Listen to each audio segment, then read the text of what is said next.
Doctor कुमुद phone नहीं ले रही हैं, वो शायद बिजी हैं। मैं हाँ, मुझसे उन्होंने कहा था 5 मिनट पहले ज्वाइन कर लीजिएगा। हाँ,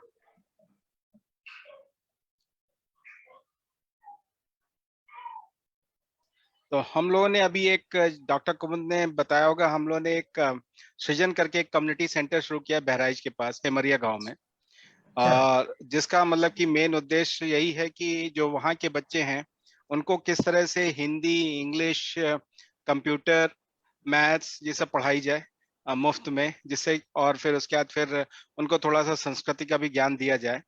तो इस तरह से डॉक्टर पंकज ने एक अपना खुद का मतलब कि पूरा कम्युनिटी सेंटर बनाया। और उस तरह से अभी बच्चों को शुरू किया। हम लोगों ने 9 अप्रैल को अभी उसका इनाग्रेशन किया था। और आज की तारीख में उसमें समर कैंप में करीब हमारे पास 60 से ऊपर बच्चे हो गए हैं, जिनको हम लोग इस वक्त कंप्यूटर सिखा रहे हैं। यहाँ पे मैंने अभी लास्ट वीक जो है नमस्कार सर। नमस्कार। हम लोग वेट कर रहे थे आपका। Good evening everyone, good evening. I am sorry, एक कॉल आ गई थी, उस चक्कर में थोड़ा लेट हो गया। कोई बात हाँ, कोई बात नहीं, मैं तब तक सबको अपना सृजन के बारे में बता रहा था। प्लीज सृजन भी बताइए, डॉक्टर भी बताइए। हाँ, तो सृजन तो अभी करीब 60 बच्चे हैं हम लोग के पास। कल डॉक्टर कुमुद जा रही हैं पेरेंट्स और बच्चों के बीच में एक काउंसलिंग सेशन करने। कल एक और डॉक्टर ऑर्थोपेडिक्स डॉक्टर जा रहे हैं वहाँ पर। तो हर वीक पे हम लोग कोई ना कोई एक्टिविटी, कुछ ना कोई डॉक्टर्स करते हैं। इसके अलावा डॉग्स नियर मी के साथ तो हमने जैसे बताया कि 50 से 60 हम लोग ये कर ही चुके हैं। हम लोग का एक कॉन्सेप्ट है ई क्लिनिक का कॉन्सेप्ट। हम लोग का कॉन्सेप्ट इस तरह से है कि जो लोग शहर नहीं आ सकते हैं और जो उनको हम कैसे ये मेडिकल सुविधाएं दें। पंकज भैया जो थे वो पहले केरला में थे, तो उन्होंने केरला के मेडिकल सिस्टम को देखा है और देखा है कि कितने दूर मतलब कि क्योंकि वहाँ एजुकेशन ज्यादा है, सब कुछ ज्यादा है। तो दे आर मतलब कि उनको मेडिकल वहाँ की सुविधाएं ज्यादा मेडिकल अच्छी टेली है। मेडिसिन कहते हैं ना। हाँ, तो टेली हम लोगों ने भी सोचा कि इसको कुछ किस तरह से लोगों तक पहुंचाया जाए। तो हम लोगों ने उसको इस तरह से टेलीमेडिसिन तो किया ही है कि ऐप, और उसके अलावा हम लोग क्या करते हैं कि एक एटीएम जितना एक रूम हम लोग बनाते हैं, जिसमें कि हम एक लैपटॉप रख देते हैं और एक बंदे को बैठा देते हैं जिसके पास अपना जो होता है कि डायबिटीज की मशीन होती है, हाइट वेट सबके नापने की मशीन होती है। तो वो आके पहले सब अपना रिपोर्ट रिपोर्ट दे देते हैं हम लोगों को। हम लोग उनको चेकअप करके वो बता देते हैं कि आप जो है इस दिन आइएगा, जैसे उनको डॉक्टर ऑर्थोपेडिक्स की प्रॉब्लम है या किसी की प्रॉब्लम है। तो फिर हम उस डॉक्टर से संपर्क करके उन लोग का इलाज कर देते हैं। तो उन लोगों को जो है शहर नहीं आना पड़ता है 3 दिन 4 दिन के लिए कि किस डॉक्टर से मिलना है, क्या मिलना है। तो थोड़े थोड़े ये लोग जो है अच्छी बात है ये। तो एक तो कम पैसे में उन लोग का इलाज हो जाता है, तो ये बहुत हम लोग कर रहे हैं। इसके अलावा हम लोग के पास एक स्कूल ऐप प्रोग्राम है। स्कूल ऐप प्रोग्राम में हम लोग क्या करते हैं कि स्कूल में जाते हैं और बच्चों का चेकअप करते हैं, फिजिकल चेकअप बेसिकली, जिसमें कि हम लोग आईएपी गाइडलाइंस के हिसाब से करीब 30 से ऊपर पैरामीटर्स हैं। बाल, नाक, कान, हाथ, गला, मुंह, उन सबका चेकअप करके एक रिपोर्ट बनाते हैं। और उस रिपोर्ट को या बच्चों के पास भी भेजते हैं, और पेरेंट्स के पास, मतलब पेरेंट्स के पास होती है, हार्ड कॉपी भी होती है, और हमारे पास ऐप है जिसके थ्रू वो डाउनलोड करके रिपोर्ट देते हैं। इसके अलावा एक स्कूल डैशबोर्ड है प्रिंसिपल्स के लिए, कि जिसपे वो ये देख सकते हैं कि उनके यहाँ कितने बच्चे जो हैं वो फिजिकली फिट है। ज्यादातर हम लोग देखना चाहते हैं एकेडमिक्स के लिए, लेकिन इसमें हम लोग देख सकते हैं कितने फिजिकली फिट है। किसी को दांत की प्रॉब्लम होगी, किसी को आंख की प्रॉब्लम होती है, तो करीब करीब हम लोग के पास करीब, आप ये मानिए कि इंडिया में अभी आपको 30% ही बच्चे जो हैं पूरी तरह से फिट है, जिनके पास सब कुछ सही है। अच्छा। तो इस तरह के डेटाज आते हैं तो काफी अच्छा लगता है, और हम लोग उसके बेस पे फिर कुछ एक्शंस करते हैं। अ, बस यही सब है। और अब डॉक्टर कुमुद बहुत को मैं अच्छा। हैंड ओवर करता हूँ और वो अपनी बात शुरू करें। मैं लिंक भेज रहा हूँ चैट पर, फेसबुक का। रिक्वायर्ड।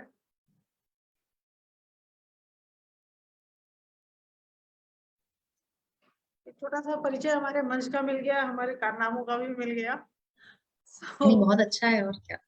ऐसी ही कुछ कुछ चीजें हैं जो चल रही हैं और जिनकी बहुत सारे लोगों को जरूरत है।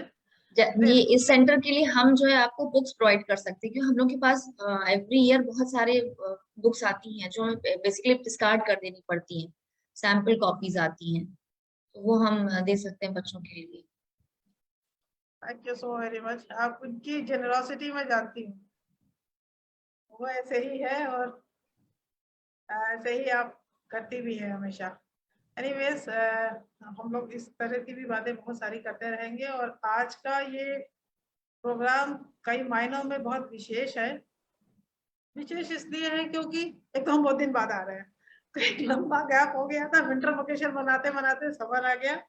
और दूसरी बात यह है कि आज के कार्यक्रम में जो चर्चा होने वाली है, तो ईश्वर को धन्यवाद देते हुए इस चर्चा को ले जाएंगे एक तरफ कि हम ऑनलाइन से ऑफलाइन की तरफ चल पा रहे हैं, और ऐसे ही चले तो बहुत ही अच्छा है हम सबके लिए, हमारे बच्चों के लिए, सबके लिए। लेकिन इस बीच जो कुछ भी बच्चों के संग हो गया, उस पर आज की एक छोटी सी परिचर्चा होगी।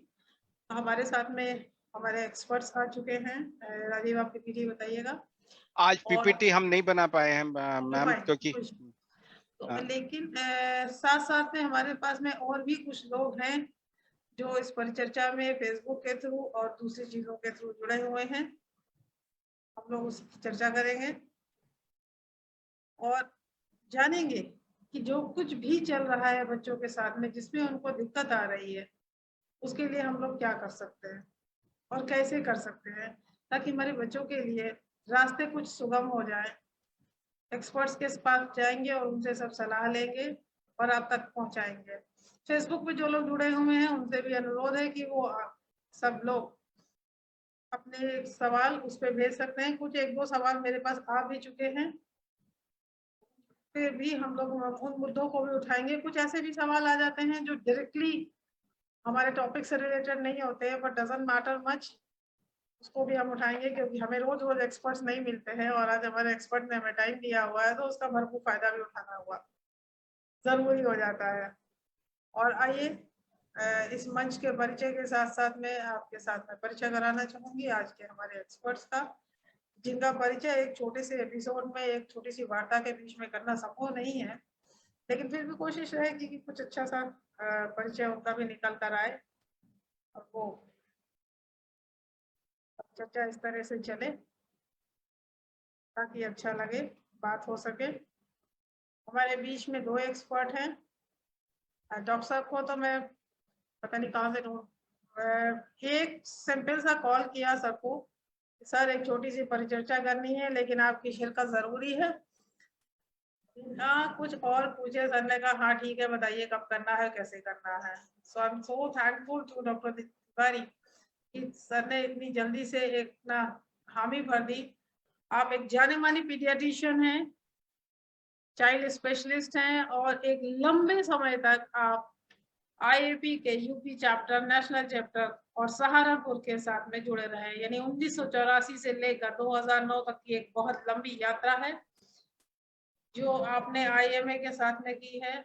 और नेचुरली जब आप आईएमए के साथ में होते हैं तो बहुत सारी और भी सर्विसेज प्रोवाइड करते हैं, चाहे वो ट्रेनिंग से रिलेटेड हो, चाहे वो दूसरी चीज़ों से रिलेटेड हो। आप के लिए एमयू लखनऊ के ही प्रोडक्ट हैं। और 1980 में जब आपकी पढ़ाई पूरी हो गई ऑफिशियली, तब से आप प्रैक्टिस में हैं। तो अभी सब लोग ये अनुमान लगा सकते हैं कि सर कितने समय से प्रैक्टिस में है, यानी कितना सारा ज्ञान और अनुभव लेकर आप हमारे मंच के साथ आए हैं। Platform is feeling so blessed that we are having you people here today. और मिसेस निशा सिंह, आपको इनकी को देख के ही इनकी शख्सियत का एक परिचय तो मिल गया होगा कि मैडम बहुत ही सहज, स्वाभाविक और मिलनसार है। किसी भी समस्या के लिए आप उनसे कुछ भी बात कर सकते हैं। बहुत लंबी चौड़ी आपके पास में डिग्रीज हैं और आप एसकेडी ग्रुप की डिप्टी डायरेक्टर हैं और बहुत सारा कुछ उसमें संभाल रही हैं। जो उनके पद से रिलेटेड काम है उसको भी संभाल रही हैं, और उसके अलावा उससे आगे पीछे के उससे संबंधित जितने काम होते हैं उनको भी देखती हैं। आप एक बहुत सफल गृहिणी भी हैं, बहुत प्यारे प्यारे बच्चों की मम्मी भी हैं, जो कि बहुत सारा कुछ कर भी रहे हैं, और बहुत बड़ा स्टाफ है जिसको आप फैमिली की तरह लेकर चलती हैं। केडी ग्रुप के 5 इंस्टीट्यूशन है लखनऊ में, डिग्री कॉलेज है, चैपल भी है, कोचिंग सेंटर भी है और हॉस्पिटल भी है। सो मैं ये भी चाहूंगी कि आगे चल के हम लोग डॉक्टर के साथ में जो डॉक्टर्स फ्री हो और जुड़ना चाहेंगे तो वो भी ये खुशनसीबी होगी और उससे भी हम लोग कनेक्टेड रहेंगे, ताकि हमारे प्रोग्राम्स और दूर दूर तक पहुंचे। डॉक्टर का उद्देश्य आपको पता चल गया, जनस इनिशिएटिव इसका सोशल फाउंडेशन है, जिसके तहत हम लोग कोरोना टाइम में ज्यादा ही काम कर पाए, क्योंकि लोगों को बहुत जरूरत थी, चाहे वो मास्क डिस्ट्रीब्यूशन हो, चाहे वो अवेयरनेस हो। इस तरह के कार्यक्रम या जो हमने एक सिलसिला शुरू किया, उसमें हमने ऑर्थोपेडिक पे सीरीज की, कार्डियक पे सीरीज की और समसामयिक विषयों पे भी बहुत सारी सीरीज की। मेरा अंदाजा है कि हमने 50 से ज्यादा मेडिकल डिस्कशंस जी। किए होंगे। सोशल मीडिया पे बहुत सारी एक्टिविटीज करी, क्योंकि हमारे बच्चे थक गए थे घर में बंद रहते रहते, और वही चीजों के साथ में अपना दिन बिताते बिताते हमने सोशल मीडिया पे भी एक्टिविटीज करी, जिसके लिए ई सर्टिफिकेट डिस्ट्रीब्यूशन भी किया, और उसकी संख्या 1000 से ऊपर है। बहुत खुशी होती है ये देख कर कि बहुत सारे लोग पीजीआई चंडीगढ़ से लेकर पीजीआई लखनऊ और बहुत सारे दूसरे प्रैक्टिशनर्स हमारे साथ में हैं। उनके सारे अनुभव हमारे पास में एक ट्रेजरर की तरह से हैं, जो वीडियो डॉक्स नियर मी के पास में है, वो ट्रेजरर है। और ऐसे ही आज की भी बहुत वैल्यूएबल वार्ता होने वाली है, क्योंकि ये हमारे बच्चों से जुड़ी है। सो आगे की तरफ बढ़ते हुए मैं मुखातिब होंगी डॉक्टर तिवारी से। सर, आप देख रहे होंगे कि आज की तारीख में नन्हे नन्हे बच्चे भी कितने बड़े बड़े इश्यूज लेकर आ रहे हैं। फिजिकल हेल्थ से रिलेटेड बच्चों के इश्यूज हमेशा आते रहे, आएंगे भी, लेकिन अभी कुछ ऐसे इश्यूज आ रहे हैं कि पेरेंट्स भी परेशान और कंफ्यूज से हो रहे हैं कि क्या किया जाए। क्योंकि हम लोग एज ए साइकोलॉजिस्ट जो देखते हैं कि उसमें बहुत सारे ऐसे लोग आ रहे हैं जिनके कुछ फिजिकल सिम्टम्स कुछ नॉर्मल से डिफरेंट लिखते हैं। बहुत सारे लोग उनको तरह तरह की लर्निंग डिसेबिलिटीज के टाइटल भी देते हैं, लेकिन एक्चुअली उसकी डेप्थ में उतना कुछ नहीं होता। वो बच्चा 3.5 साल का होता है, 4 साल का हो सकता है। स्पीच डिलेड और डिलेड माइलस्टोन के तो बहुत केस आ ही रहे हैं। सर, आप क्या कहना चाहेंगे? देखिए, कोरोना के बाद जब से स्कूलिंग की बात करें हम, उसके बाद जो बच्चे आते हैं हमारे यहाँ, वो अलग अलग एज ग्रुप में अलग अलग प्रॉब्लम से आते हैं। जो बच्चे बहुत छोटे हैं, जिनकी स्कूलिंग अभी शुरू होनी थी और हो नहीं पाई, उनमें डेफिनेटली कुछ बच्चों में जिनके पेरेंट्स वर्किंग नहीं थे या कम वर्किंग थे या मदर वर्किंग नहीं थी, उनमें तो स्पीच का इतना इशू नहीं आया। लेकिन जिनमें दोनों मदर और फादर वर्किंग थे और काफी लोग आईटी सेक्टर में थे जो होम वर्क फ्रॉम होम कर रहे थे, उनके वर्किंग आवर्स बहुत ज्यादा थे। उन बच्चों में अगर ज्वाइंट फैमिली नहीं है तो डिलेड स्पीच का मसला आता है। अब जब स्पीच एक लिमिट से आगे बढ़ जाती है, तो अब बच्चे आने शुरू हुए जब से थोड़ा एटमॉस्फेयर ओपन अप हुआ है, लोग क्लिनिक्स आने लगे। पहले तो डर लगता था क्लिनिक्स आने में, तो उनको डेफिनेटली हमें एक विजिट में हम ये नहीं कह सकते ये पैथोलॉजिकल है या फिजियोलॉजिकल है, हमें डीप जाना होता है। उनकी हियरिंग असेसमेंट करना पड़ता है। एक अपरेंट असेसमेंट तो हो जाता है क्लिनिक में, अगर डाउट होता है तो मशीन से करते हैं। इंटेलेक्चुअल असेसमेंट तो काफी हद तक पेरेंट्स खुद ही कर लेते हैं और हम भी कर पाते हैं जल्दी। उसके बाद देखते हैं अगर स्पीच में थोड़ा ही डिले है और कोई ऐसा सिम्टम हमारे पास साइन ऐसा नहीं है कि ब्रेन में कोई डेवलपमेंटल इश्यूज है या कोई डेफिनेटली एनाटॉमिकल प्रॉब्लम है, तो उसमें हम केवल उनसे यही कहते हैं कि आप उनके साथ समय ज्यादा व्यतीत करें, बातचीत करें, और उनके साथ जितनी ज्यादा बातचीत करेंगे उतना जल्दी वो आगे वर्कअप करेंगे। जो बच्चे बड़े हैं, स्कूल पहले जाते थे और बीच में नहीं गए, उनके साथ थोड़ी प्रॉब्लम जो आती है वो दो तरह की आती है। एक तो कुछ बच्चे घर में रहे तो पेरेंट्स के साथ ज्यादा पैम्पर हो गए। पेरेंट्स कई बार बच्चे की हर बात मान लेते हैं और उसको कंट्राडिक्ट नहीं करते हैं। अच्छा बुरा का उतना असेसमेंट उनको नहीं दे पाते कई बार। लेकिन जब वो स्कूल पहुंचते हैं तो वहाँ और बच्चे भी आ जाते हैं, क्योंकि अपने नॉर्म्स हैं, अपनी काम करने के तरीके हैं, अपनी ईगोज कह लीजिए या अपने विचार कह लीजिए।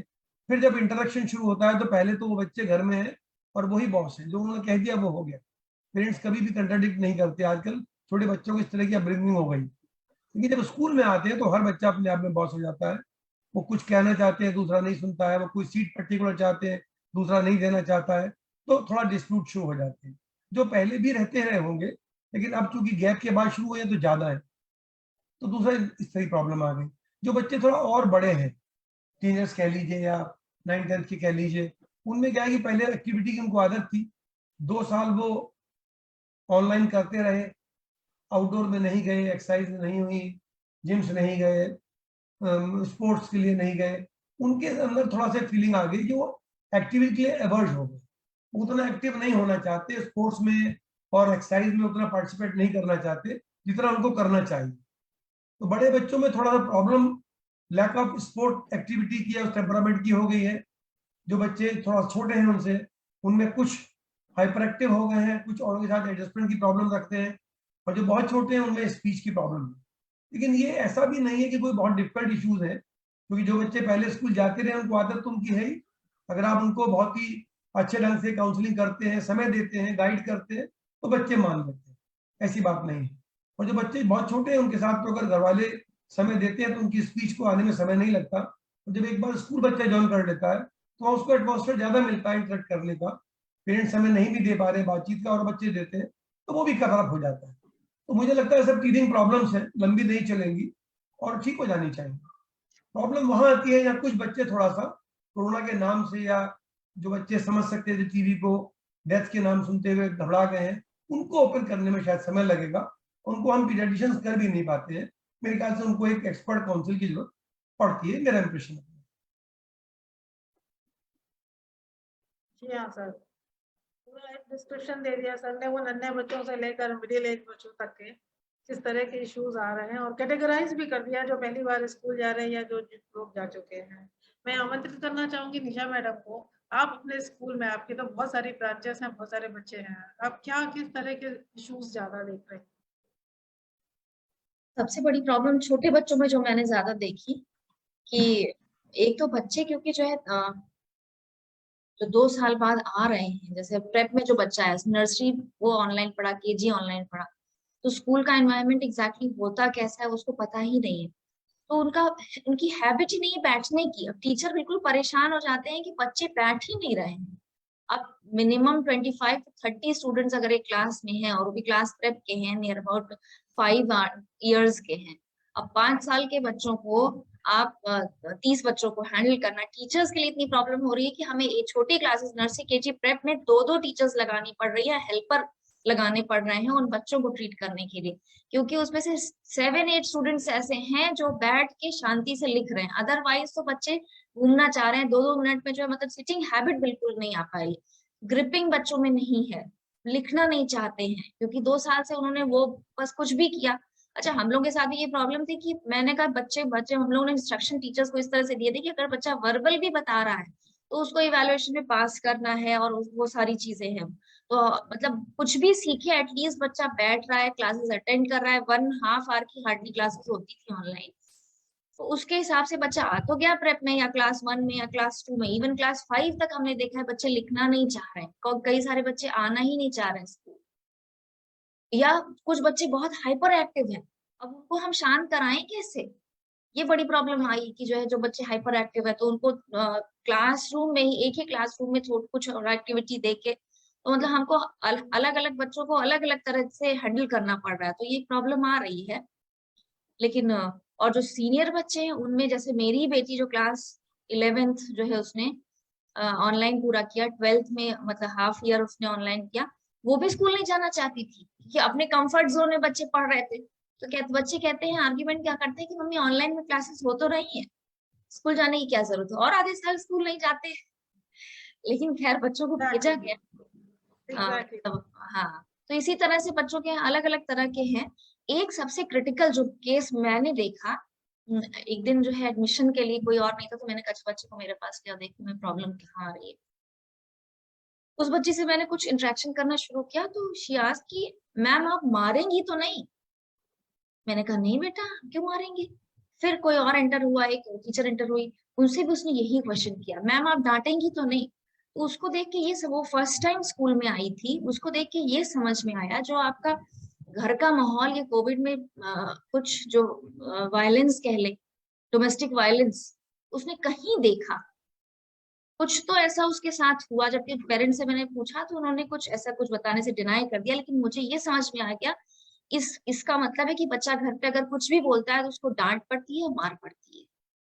ये वाली चीज बहुत मतलब मुझे शॉकिंग थी कि ऐसा भी हुआ बच्चों के साथ, क्योंकि अदरवाइज तो कुछ बच्चे कभी बाहर, वही स्कूल में 3.5 hour स्कूल में उन्होंने स्पेंड किया, उसके बाद फिर आए, तो एक जो मतलब पेरेंट्स से थोड़ी देर के लिए दूर रहे, फिर आए पास में, फिर आए रेस्ट किए, फिर शाम को मिले, फादर से शाम को मिले। अब क्या हो रहा है कि पूरे टाइम घर के सभी लोग, जिनके घर बड़े हैं, जैसे सर ने कहा कि जिनके पास स्पोर्ट्स अवेलेबिलिटी, मतलब इसकी कोई फैसिलिटी थी, या जिम था या पार्क सामने था, बच्चे गए उनके, वो तो ठीक है। लेकिन अगर एक इमेजिन कीजिए एक छोटा सा घर 2 BHK घर हो, उसमें 4 या 5 लोग रह रहे हैं, तो कितनी पैथेटिक सिचुएशन रही, मेंटल कितना मतलब बच्चों को प्रॉब्लम हुई, और ये सब सारी चीजें प्रॉब्लम हुई। वो ही कुछ कुछ चीजें हम लोगों को देखने में आ रही हैं, बस यही है। बिल्कुल बिल्कुल, ऐसे बहुत सारे छोटे बड़े इश्यूज हम सबके चारों तरफ हैं, और उन बच्चों के लिए भी एक चैलेंजेस है, पेरेंट्स के लिए भी चैलेंजेस है जिनका बच्चा पहली बार स्कूल जा रहा है। डॉक्टर साहब, फिजिकल हेल्थ से रिलेटेड भी कुछ ऐसे इश्यूज आ रहे हैं जिनके रीजन साइकोलॉजिकल दिख रहे हैं? फिजिकल इश्यूज तो आते हैं, जैसे क्या होता है कि छोटा बच्चा जब आता है तो जन्म लेता है, तो उसके अंदर डिफेंस डेवलप करने की कैपेसिटी होती है, और जैसे जैसे इन्फेक्शन सोसाइटी मिलते हैं, वायरसेस आते आते रहते हैं, गर्मी में अलग होते हैं, सर्दियों में अलग होते हैं, हर साल बदल जाते हैं, वेरिएंट आ जाते हैं, तो बच्चे बीमार पड़ते हैं और बीमारी से लड़ने की क्षमता लड़ सकते हैं। मगर यूजली जो मेजोरिटी एपिसोड्स होते हैं वो हल्के होते हैं, रेयरली सीरियस होते भी हैं। अब ये बच्चे 2 साल लगभग घर में रहे, और काफी फैमिलीज में तो बहुत ज्यादा डर था बाहर आने का, तो इंटरेक्शन औरों के साथ नहीं हुआ। तो डेफिनेटली जो स्कूल में बच्चों को एक्सपोजर होता है और बच्चों के साथ, एक्सपोजर मीन्स वायरल लोड, जिससे कि हल्की बीमारी आती है और बॉडी लर्न करती है उसको डिफेंस करना, वो उनको नहीं डेवलप हो पाया। तो अब जब वो आए हैं तो डेफिनेटली इंसिडेंस ऑफ सिकनेस ज्यादा है, मगर इसका ये मतलब नहीं कि सीरियस है। बच्चे आते हैं 5-7 दिन 10 दिन रहे, फिर बीमार पड़ गए, 2 दिन 3 दिन छुट्टी ली, ठीक हो गए, फिर चले गए, फिर आ गए। क्योंकि पेरेंट्स ने पहले इतना फ्रीक्वेंसी नहीं देखी है, उनको डर लगता है कि ऐसा क्यों हो, वो इस पैनिक में आते हैं कि सब जल्दी जल्दी बीमार पड़ गए। अब उनको एक कन्विंस करना थोड़ा मुश्किल होता है, इसके बैकग्राउंड में कोई सीरियस इशू नहीं है, केवल लेट एक्सपोजर हुआ है इसलिए होता है। अगर किसी बच्चे में डाउट होता है कि कोई सिग्निफिकेंट इशू होगा तो इन्वेस्टिगेट कर लेते हैं हम लोग, लेकिन आमतौर पर ऐसा होता है। छोटे बच्चों में चूंकि कोई क्रॉनिक डैमेज नहीं होता, कोई डायबिटिक नहीं है, हाइपरटेंसिव नहीं है, कोई लिवर डैमेज नहीं है, मेजॉरिटी बच्चे जो आते हैं हमारी क्लिनिक्स पे वो सीरियसली इन्वॉल्व नहीं होते। वो एक घटना घटती है, फेब्राइल एपिसोड होता है, फीवर होता है उनको, किसी का गला खराब है, किसी को थोड़ा खांसी है, 2 दिन 3 दिन 4 दिन होगा, ठीक हो जाएगा। फ्रीक्वेंसी थोड़ा बढ़ गई है, लेकिन जो कम होना शुरू हो गई है, और मुझे लगता है 2-1 महीने के अंदर जो पुराना लेवल था प्री कोविड वाला, उसमें हम आ जाएंगे, उसी बात में। एंड फियरफुलनेस भी है, वो तो है, वो तो एक इशू है। क्या बच्चों में भी फियरफुलनेस है, काफी बच्चे काफी समझदार होते हैं, इतना तो समझदार होते हैं कि टीवी पे देख के समझ लेते हैं कोरोना भयानक है, लेकिन वो स्टैटिस्टिकल मॉडल नहीं समझ पाते कि भाई इतने केसेस होते हैं तो इतने सीरियस होते हैं, इतने मतलब mortality in spite of bad situations ज्यादा नहीं थी। देखने में लगता है कि इतने लाख लोग मर गए, लेकिन अगर आप इंसिडेंस ऑफ कोविड का देखें तो सोसाइटी में बहुत लोग हैं जो ठीक हुए हैं, और ज्यादातर ठीक ही हुए। अनवैक्सीनेटेड लोगों में भी डेथ रेट ज्यादा था, वैक्सीनेटेड में तो 1% ज्यादा नहीं था। तो उनको जो डर है सीरियस हो जाने का, या पेरेंट्स में पैनिक अंदर से है, जब बच्चा बीमार होता है तो उनको पहला सवाल आउटडोर में ही पूछते सब कोरोना तो नहीं, ओमिक्रॉन तो नहीं, तो फियर है। उस फियर को हम लोग बिजी ओपीडी में निकाल नहीं पाते, कोशिश तो करते हैं निकालने की, मगर निकल नहीं पाता वो, उसके लिए थोड़ा समय ज्यादा चाहिए होता है। पेरेंट्स हैं या स्कूल्स में क्लासेज हैं, वहीं पे निकल सकता है, मुझे लगता है कि बिजी ओपीडी में निकाल सकते हैं। और जैसे मैडम निशा ने भी कहा था ना कि बच्चे क्लिनिक वो उसमें क्लास में बैठना नहीं चाहते, डेफिनेटली गैप के बाद जब बच्चे आए हैं, और छोटे बच्चों का अटेंशन स्पैन तो वैसे ही कम होता है। अगर हम साइंटिफिक इवैल्यूएशन करें और साइंटिफिक पॉलिसीज देखें, जो 3R हमारे कहते हैं, reading writing arithmetic, technically 5 years के बाद प्रॉपरली डेवलप होते हैं और होने चाहिए। ये दूसरी बात है कि स्कूल्स आजकल प्रेप के नाम से या नर्सरी के नाम से चलते हैं और चल रहे हैं सब जगह, इसमें कोई बुराई नहीं है। उनका बेसिक एम सोशलाइजेशन कह लीजिए या ग्रूमिंग कह लीजिए, डेफिनेटली वहां पे जो जो एक्चुअल रीडिंग राइटिंग अरिथमेटिक है उतने पे जोर नहीं होना चाहिए। लेकिन अगर क्लास में उस तरह की टीचिंग चल रही है तो बच्चा फिर उसमें ध्यान नहीं देता। मुझे लगता है कि पोस्ट कोविड जो बच्चे स्कूल आना शुरू हुए हैं, शुरू में उनको फॉर्मल टीचिंग कम रखते हुए स्टोरीज है, मतलब केवल बैठना ही अगर हम सिखा लेना, जैसे आपने कहा दिक्कत है, मेरे ख्याल से पहला टारगेट तो वही होना चाहिए कि महीने 2 महीने उनको बैठना ही सिखा दो, पढ़ाई तो बाद में होती जाएगी। बहुत सही, एकदम सही बात है। मीनवाइल हमारे साथ में डॉक्टर पायस विजन के फाउंडर साइकोलॉजिस्ट आशीष पांडे कानपुर से जुड़ रहे हैं। आशीष, आप भी ऐसे कुछ इश्यूज देख रहे हैं अपने सेंटर पे? यस मैम, इस समय बहुत सारे इश्यूज आ रहे हैं, और पेरेंट्स के पार्ट पे वो आइडेंटिफाई ही नहीं कर पाते हैं कि वो नॉर्मल बच्चा है या कुछ उसको चैलेंज फेस कर रहे हैं वो, और स्कूल में भी उनको प्रॉब्लम्स आ रही हैं कि वो बच्चे को स्कूल जल्दी एक्सेप्ट नहीं करते। बच्चा अगर हाइपर एक्टिव है, ADHD या ऑटिज्म नहीं भी डायग्नोस हुआ और सिर्फ स्लाइड से अगर हाइपर एक्टिव भी है तो भी स्कूल उसको एडमिट करने से डिनाई कर देते हैं। वेरी राइट, आपने ADHD का नाम लिया। मैं भी कहना चाहूंगी कि बीइंग मेंटल हेल्थ प्रोफेशनल बहुत लंबे समय से बहुत सारे बच्चों की बहुत चीजों से जुड़ी हुई हूँ। रिसेंट केस डॉक्टर तिवारी अभी किस तरह से आ रहा है कि 4 साल का 5 साल का बच्चा है और वो किसी स्कूल में जाता है। I am not blaming anybody, अपने अपने वर्क एक्सपीरियंस और नॉलेज होती है। कई बार हमारे पास छोटी क्लास में यंग लड़कियां भी होती हैं टीचिंग में, जिनके पास में एक्सपीरियंस थोड़ा कम होता है, या इन जनरल बहुत सारे लोग बच्चे को बता रहे हैं कि आपके बच्चे को माइल्ड ऑटिज्म से भी लो डिग्री का ऑटिज्म है। पहली बात तो मुझे ये वाली डिग्री बिल्कुल समझ में नहीं आई, ये कौन सी डिग्री का ऑटिज्म हो गया। दूसरी बात यह है कि पेरेंट्स का भी वो हाल हो गया कि उनको लगता है कि जरा भी डेविएट कर रहे हैं या जरा भी 100% एक्यूरेसी इन बिहेवियर नहीं है, तो वो ऑनलाइन बहुत सारा कुछ पढ़ने लगते हैं और उनको वो सारे सिम्टम अपने ही बच्चों में दिखने लगे हैं। और बहुत ही कम पेरेंट्स होते हैं जो इस चीज को समझ पाए कि एक नेचुरल नॉटीनेस और ADHD में क्या डिफरेंस है। There is a very thin line. या बहुत सारे इश्यूज है, इन माय ओपिनियन बहुत सारे ऐसे इश्यूज हैं जो डेवलपमेंटल इश्यूज हैं या पेरेंटिंग से जुड़े हुए इश्यूज हैं जो कि इग्नोर्ड हैं, और वो किसी ना किसी लर्निंग डिसेबिलिटी या मेंटल हेल्थ इश्यूज के साथ में टाइटल्ड हो जाते हैं और एक दूसरी कहानी वहां शुरू हो जाती है। उसको देख के अफसोस भी लगता है कि वो सारे इश्यूज तो पेरेंटिंग से रिलेटेड हैं, और माइल्ड से भी माइल्ड वाली डिग्री तो कोई हो नहीं सकती, और उसके लिए तो बहुत इजी है कि आप सिर्फ पेरेंटिंग वाले इश्यूज को पकड़ लें तो सब कुछ नॉर्मल हो जाता है। बिल्कुल सर। तो ये वाले इश्यूज बहुत आ रहे हैं, जो कि अभी हम लोगों ने ग्लोबल पेरेंट्स डे मनाया, तो इसीलिए रॉक्सनियर वीक के साथ में यही एक विचार विमर्श हुआ कि हम एक ऐसी चर्चा करें जिसमें कि इन मुद्दों पर भी चर्चा करें, क्योंकि हमने पहले भी ऐसे कई इश्यूज पे पेरेंटिंग पे कई एक प्रोग्राम किए हैं जिसमें बहुत सारे पेरेंट्स को और बच्चों को भी शामिल किया है कि वो इन मुद्दों पे भी चर्चा की जाए। और आज भी इसीलिए ग्लोबल पेरेंट्स डे के को ध्यान में रखते हुए ये बहुत इंपॉर्टेंट है कि हमारे पेरेंट्स थोड़ा सा अपना लाइन ऑफ थिंकिंग चेंज करें, बहुत सारी जानकारी गूगल से ना लें, सारे सिम्टम्स आप अपने बच्चों में ना देखें, और एक हेल्दी माइंड की तरह से, फ्रेश माइंड की तरह से और एक खुशदिल होकर पेरेंटिंग के वो सारे एस्पेक्ट्स को लेके चलें। हैप्पी पॉजिटिव पेरेंटिंग की तरफ जाएं। जरूरत पड़ने पर आप एक्सपर्ट्स की राय लें, इधर उधर बहुत सारी राय ना लें, तो आपके बच्चे नॉर्मल हेल्दी वे में जाएंगे। जैसे सर आपने स्पीच वाली बात का, फील वेरी सॉरी कि आज बहुत सारे बच्चे स्पीच डिले के आ रहे हैं, और एक जाहिर सी बात है, मुझे कुछ कहना है, मेरे पास स्पीच नहीं है, मेरे पास वर्ड्स नहीं है, मेरे पास वोकैबुलरी नहीं है, तो मैं अपने बिहेवियर के थ्रू ही तो बोलूंगी। वो बिहेवियर नॉर्मल हो या नेचुरल हो या अप टू द मार्क हो, ये बच्चे की एज पे डिपेंड करेगा। तो वो वहां पर वो दिखने लगता है कि कहीं तो कुछ प्रॉब्लम है, क्या मेरा बच्चा नॉर्मल नहीं है। और I would like to drag attention to all parents in this regard कि आज की तारीख का एक बहुत बड़ा इशू मेंटल हेल्थ का, चाहे वो बच्चों का हो चाहे उनके मम्मी पापा यानी बड़ों का हो, वो है एक अनस्टेब्लिश इर्रेगुलर रूटीन।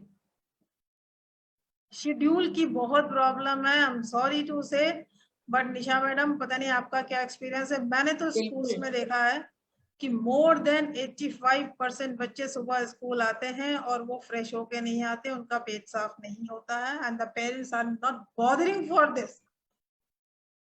तो 50% प्रॉब्लम तो मुझे इसीलिए दिखती है। व्हाट डू यू से? मैं बीच में इंटरप्ट कर रहा हूँ भी, मैडम बाद में बताएंगे। मुझे नहीं लगा था कि यहाँ पर ये इश्यूज आएंगे, लेकिन मैं अपना एक्सपीरियंस बता रहा हूँ कि अभी मेरे पास बाढ़ से आ गई उन बच्चों की जो पेट में दर्द करके आते हैं, जगह जगह दिखा रखा है, 2-2 3-3 अल्ट्रासाउंड करा रखे हैं। प्रॉब्लम क्या है कि जब तक ऑनलाइन क्लासेस थी तब तक लेट उठना, फ्रेश होना ना होना नॉर्म था। अब अर्ली स्कूल खो गया, बसेस से अगर बच्चे आ रहे हैं तो आधा घंटा 1 घंटा पहले घर से निकल रहे हैं, और मेजोरिटी फैमिलीज में टॉयलेट ट्रेनिंग नाम की चीज है ही नहीं। पहले दादी 6 महीने का बच्चा होता था उसको भी पैर मोड़ के और साउंड प्रोड्यूस करके एक आदत डालने की कोशिश करती थी, रिफ्लेक्सेस बॉडी में डेवलप हो जाते थे। लोअर सीट जो इंडियन सीट कहलाती है वो लगभग वैनिश हो गई है, जिसमें अच्छी तरह से ओपनिंग होती है बच्चों की। वेस्टर्न सीट रह गई है, आधी प्रॉब्लम तो वहां से शुरू हो गई। दूसरा, ये कंसेप्ट ही खत्म हो गया कि हमको पानी पीने के बाद जिससे बॉडी में थोड़ा सा मूवमेंट्स आते हैं, जीआईटी मूव करती है, गैस्ट्रिक रिफ्लेक्सेस आते हैं कि हम पानी पीते हैं तो इंटेस्टाइन मूव करती है, वो पानी पीने का कंसेप्ट खत्म हो गया। और बैठाने का तो कंसेप्ट खत्म हो गया। मदर्स कहती है साहब बैठता ही नहीं है, या जाता है तो तुरंत 2 मिनट में उठ के आ जाता है।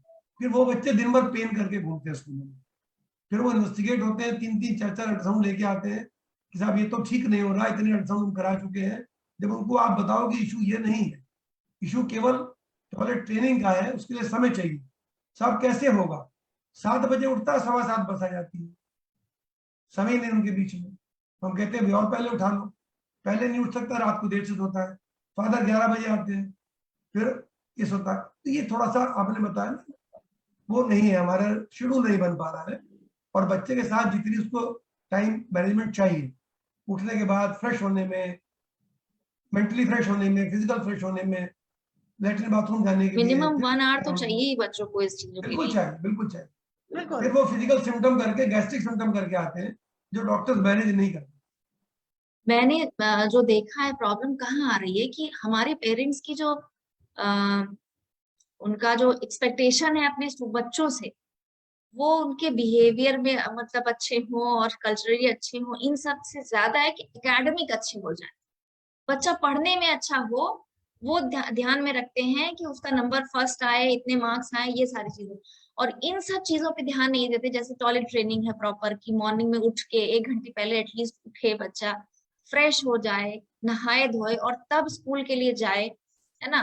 और जाने से पहले भगवान का ध्यान करे, या ये सारी चीजें जो छोटी छोटी चीजें हम लोगों के यहाँ जो मतलब हम लोग के घरों में ये कभी कहने की जरूरत नहीं पड़ती थी। जो इंडियन सोसाइटी है उसमें कोई भी आप वो ले लीजिए, उसमें ये बच्चों में इनबिल्ट आ ही जाता था कि टाइम से सो के उठना है और उससे स्कूल जाने से पहले ये सारी चीजें करनी है, फ्रेश होना, नहाना, पूजा करना किसी भी फॉर्म में, फिर जो है माँ बाप के पैर छूना, या बाबा दादी हैं तो उनसे ग्रीट करके जाना। इन सब की इम्पोर्टेंस जो है, क्योंकि पेरेंट्स की नजर में बहुत कम हो गई। पेरेंट्स को क्या चाहिए, मार्क्स अच्छे होने चाहिए, बच्चा पढ़ने में अच्छा होना चाहिए, और ये सारी चीजें। और मतलब पेरेंट्स आके कहते हैं भाई हम अपने बच्चे को संभाल नहीं पा रहे हैं, मैम आप ही कुछ करिए।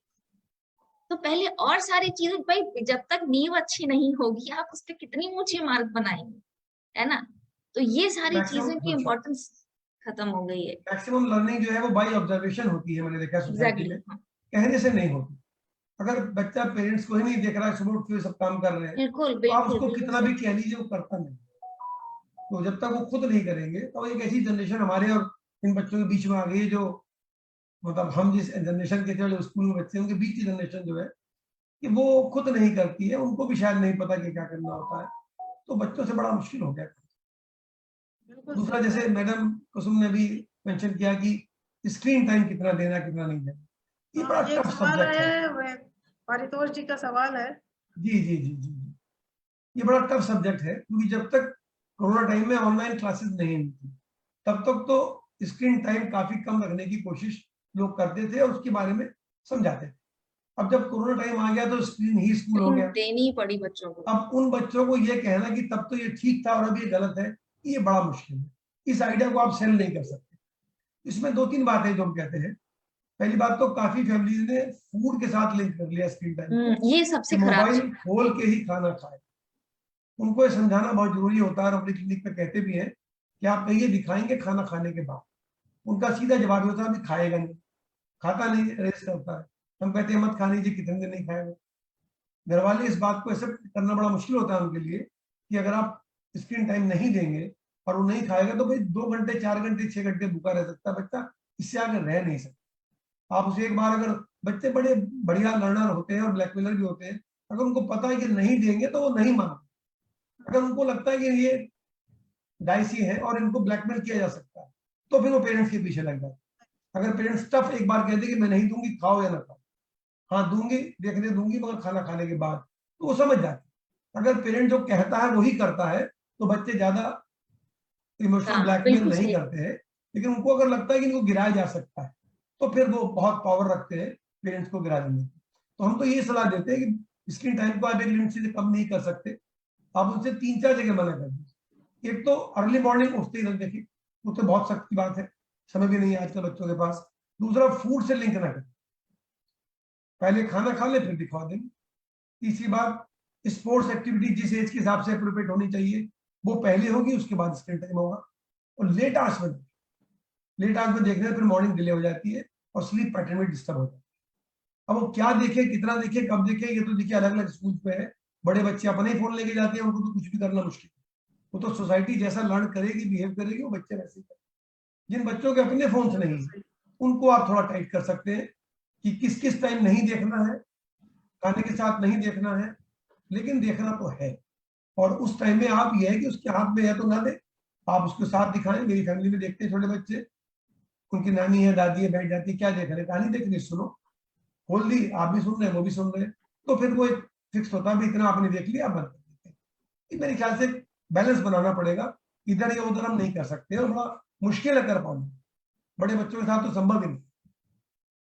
बिल्कुल सही डॉक्टर साहब, बल्कि मैं तो ये कहना चाहूंगी इसको कोरोना टाइम से नहीं जोड़ना चाहिए, क्योंकि आजकल की जो प्रैक्टिस है, जिसके लिए मैं पेरेंट्स को एकदम ब्लेम करती हूँ, कि अभी अभी कोई भी पेरेंट अपने बच्चे को लेकर चलते हैं, वो बच्चा 1.5 साल से लेकर 6 साल का भी हो सकता है, तो पेरेंट्स जब घर से निकलते हैं तो ये उनका माइंडसेट होता है कि जब जहाँ जैसी भूख लगेगी और जहाँ जो अवेलेबल होगा बच्चे को खिला देंगे, पिला देंगे, और जहाँ बच्चे को व्यस्त करना होगा मोबाइल दे देंगे। बिल्कुल एक लाइन का कंसेप्ट है, जबकि हम लोग सबकी, निशा मैडम अग्री करेंगी, हम सबकी ये प्रैक्टिस थी कि हम जब बच्चों को लेके चलते थे तो खाना पीना, कपड़ा, खिलौना, किताब सब चलता था। क्योंकि अब बड़े लोग बैठ के अपनी बात कर रहे हैं, कोई भी विचार विमर्श कर रहे हैं या किसी भी चीज में व्यस्त हैं, तो बच्चा क्या करे? तो उसके पास में उसकी चीजें होनी चाहिए जिनसे वो भली भांति परिचित होता है, या कई बार नए एनवायरनमेंट में है जहाँ वो भूख और प्यास को बोल नहीं पाएगा, तो उसके पास भी वो चीजें होनी चाहिए। अभी आज का ये कंसेप्ट नहीं हो गया।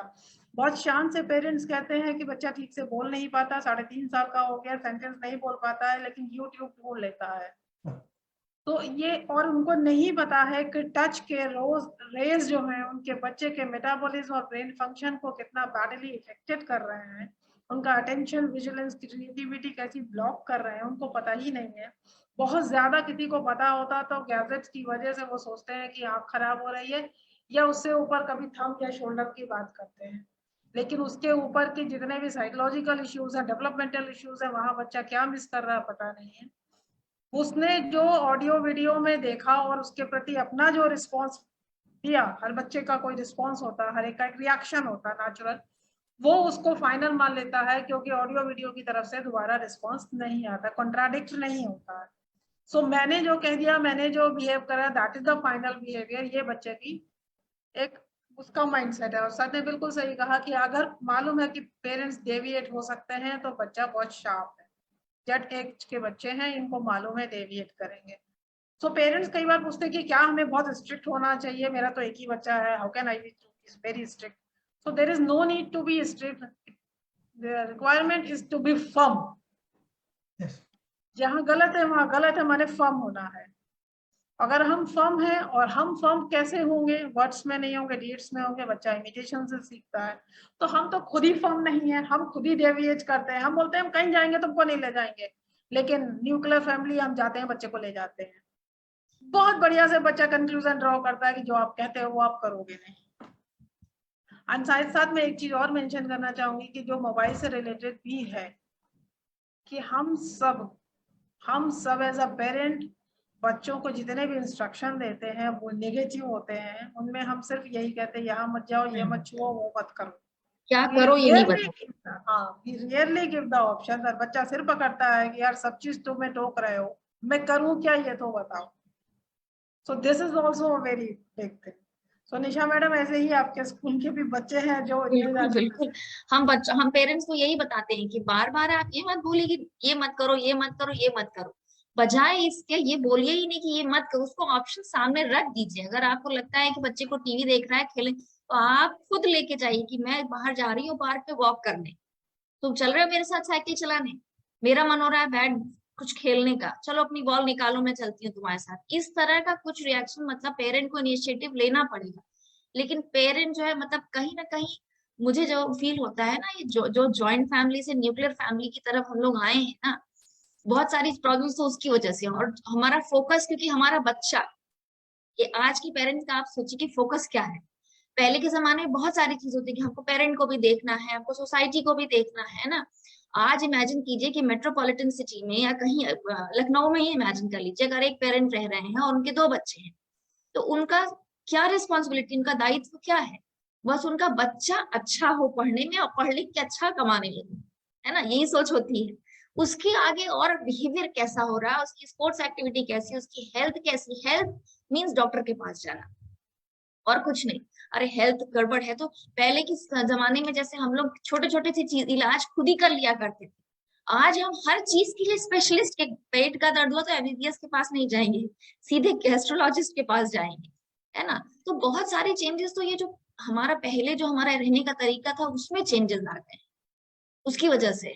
तो वही है ना कि फोकस हमारा सिर्फ हमारे बच्चे रह गए हैं, तो बच्चों में भी क्या कि जो है ये भी नहीं कि उनका ओवरऑल डेवलपमेंट भी कोई, शायद मेरे ख्याल से बच्चों को ज्यादा से ज्यादा पेरेंट्स को हमें सिखाने की जरूरत है कि बच्चे को पाला कैसे जाए, है ना। तो पेरेंट सेशन होने बहुत जरूरी है।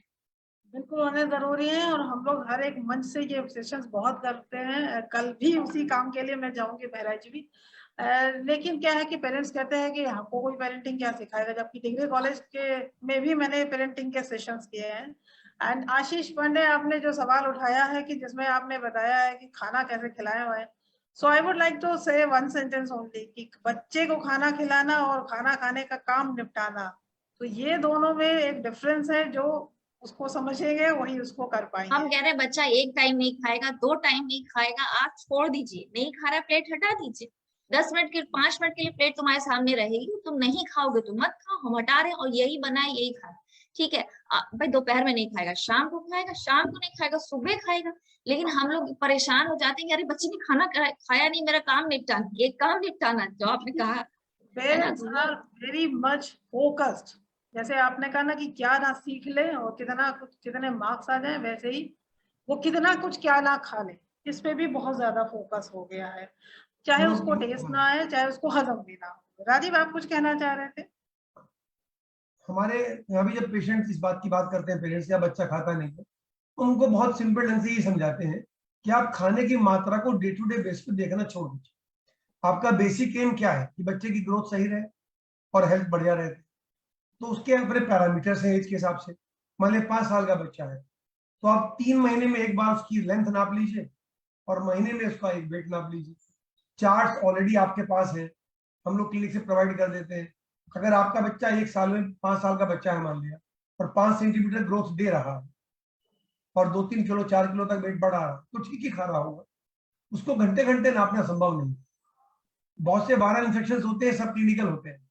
वायरसेस किसी के टच करके आए बॉडी में, 3-4 दिन चले, खत्म हो गए, फीवर नहीं आया, उस दौरान में भूख कम हो जाती है, आपको पता भी नहीं आप अंदर से इन्फेक्टेड है। तो भूख तो कम ज्यादा होती रहेगी। खाने को नापना ना तो संभव है, ना वो सही तरीका है। आपको ग्रोथ नाप लेनी चाहिए। जैसे उदाहरण के लिए हम उनको देते हैं कि आप बच्चे की पढ़ते में उसकी आंख के मूवमेंट थोड़ी नापते हैं, आप महीने में एक बार उसका रिजल्ट कार्ड देख लेते हैं। 6 महीने में स्कूल आपको एक बार रिजल्ट कार्ड दे देता है। अगर नकल नहीं करी है और पढ़ाई के नंबर है, तो अगर ठीक आ रहे हैं तो पढ़ ही रहा होगा। तो जैसे नंबर ठीक आ रहे हैं, आप मान लेते हैं मेरा बच्चा पढ़ रहा है, ऐसे अगर बच्चे के हाइट और वेट ठीक आ रहे हैं 3 महीना पे, 6 महीना पे, 1 साल पे, तो वो ठीक खा रहा होगा। इससे ज्यादा जब आप गौर करने लगते हैं तो खाने में फर्स्ट रेट होती है। दूसरा एक बड़ा इशू हमारे यहाँ क्या आ रहा है कि बड़े बड़े बच्चे अपने पेरेंट्स के हाथ से खाते हैं। 6-7 साल के बच्चे हो गए, माता पिता खुद बैठ के उसको मुंह में टुकड़ा डालते हैं, मोबाइल खोल दिया है और एक एक टुकड़ा उसको मुंह में डाला जा रहा है। ये बहुत बड़ी प्रॉब्लम है। इंडिपेंडेंस फूड की 2-3 ईयर्स के बाद शुरू हो जानी चाहिए। कुछ अर्ली लर्नर होते हैं, जल्दी कर लेते हैं, कुछ लेट होते हैं, थोड़ा 1 साल आगे कर लेते हैं, पर डेफिनेटली 2 to 3-4 के बीच में बच्चे को अपने हाथ से खाना आना चाहिए। प्यार मोहब्बत में आपने एक टुकड़ा खिला दिया, वो अलग बात है, लेकिन आप सारी प्लेट ही खिला के छोड़ेंगे तो उसमें दिक्कत होती है, और वो नहीं करना चाहिए।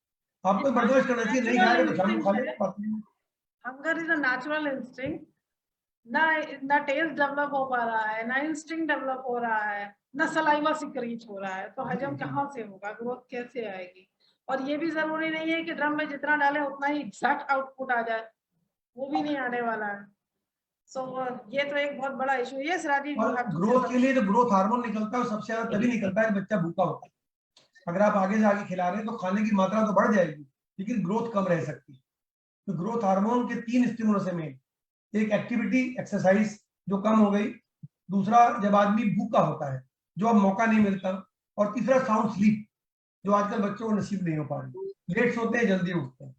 तो 3 स्टिमुलस है ग्रोथ हार्मोन के, साउंड स्लीप, हंगर और एक्टिविटी स्पोर्ट्स, और तीनों ही प्रैक्टिकली मिस होते जा रहे हैं।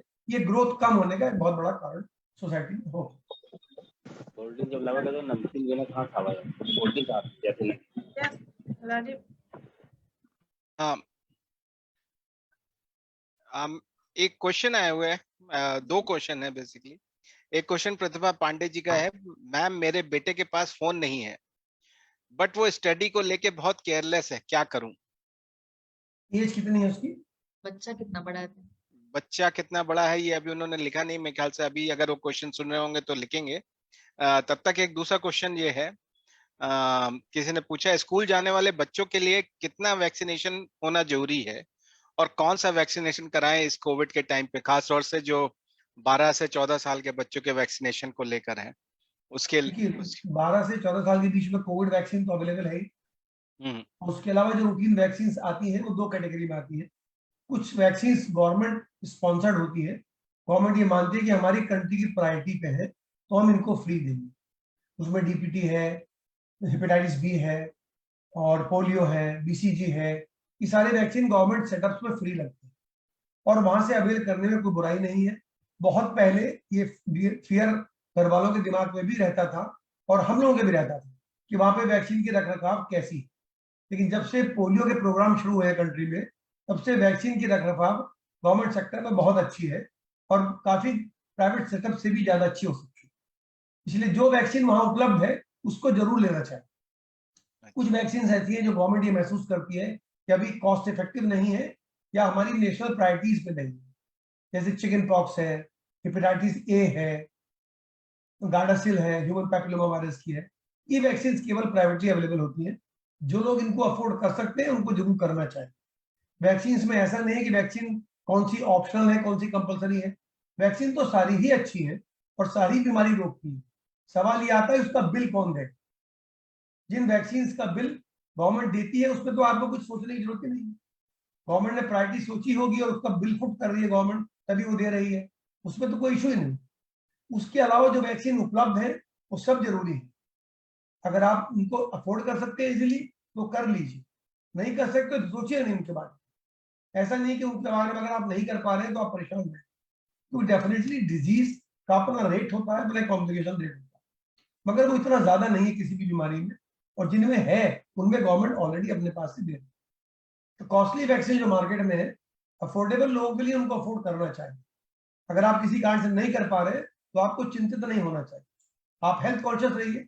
मैं आज भी कहता हूँ कि कुछ बीमारियों को छोड़ के बाकी बीमारियां एक्सरसाइज से ज्यादा रुकती है वैक्सीन के मुकाबले, वो तो सबको उपलब्ध है फ्री में। ये इशू, जो भी वैक्सीन अवेलेबल है करने चाहिए। आप ले सकते हैं तो ठीक है, गवर्नमेंट देती है तो अच्छी बात है, नहीं है तो कोई बात, आप ध्यान रखिए और अपना कोई दिक्कत होती है डॉक्टर से मिलिए। और वो जो दूसरे क्वेश्चन कहते हैं उन्होंने आंसर दिया है कि 11th में है मेरा बच्चा। जी, अब ये मैडम निशा बेहतर बताएंगी, स्कूल्स में क्या अभी ऑनलाइन क्लासेस जरूरी है या जरूरी नहीं है, मुझे मालूम नहीं है।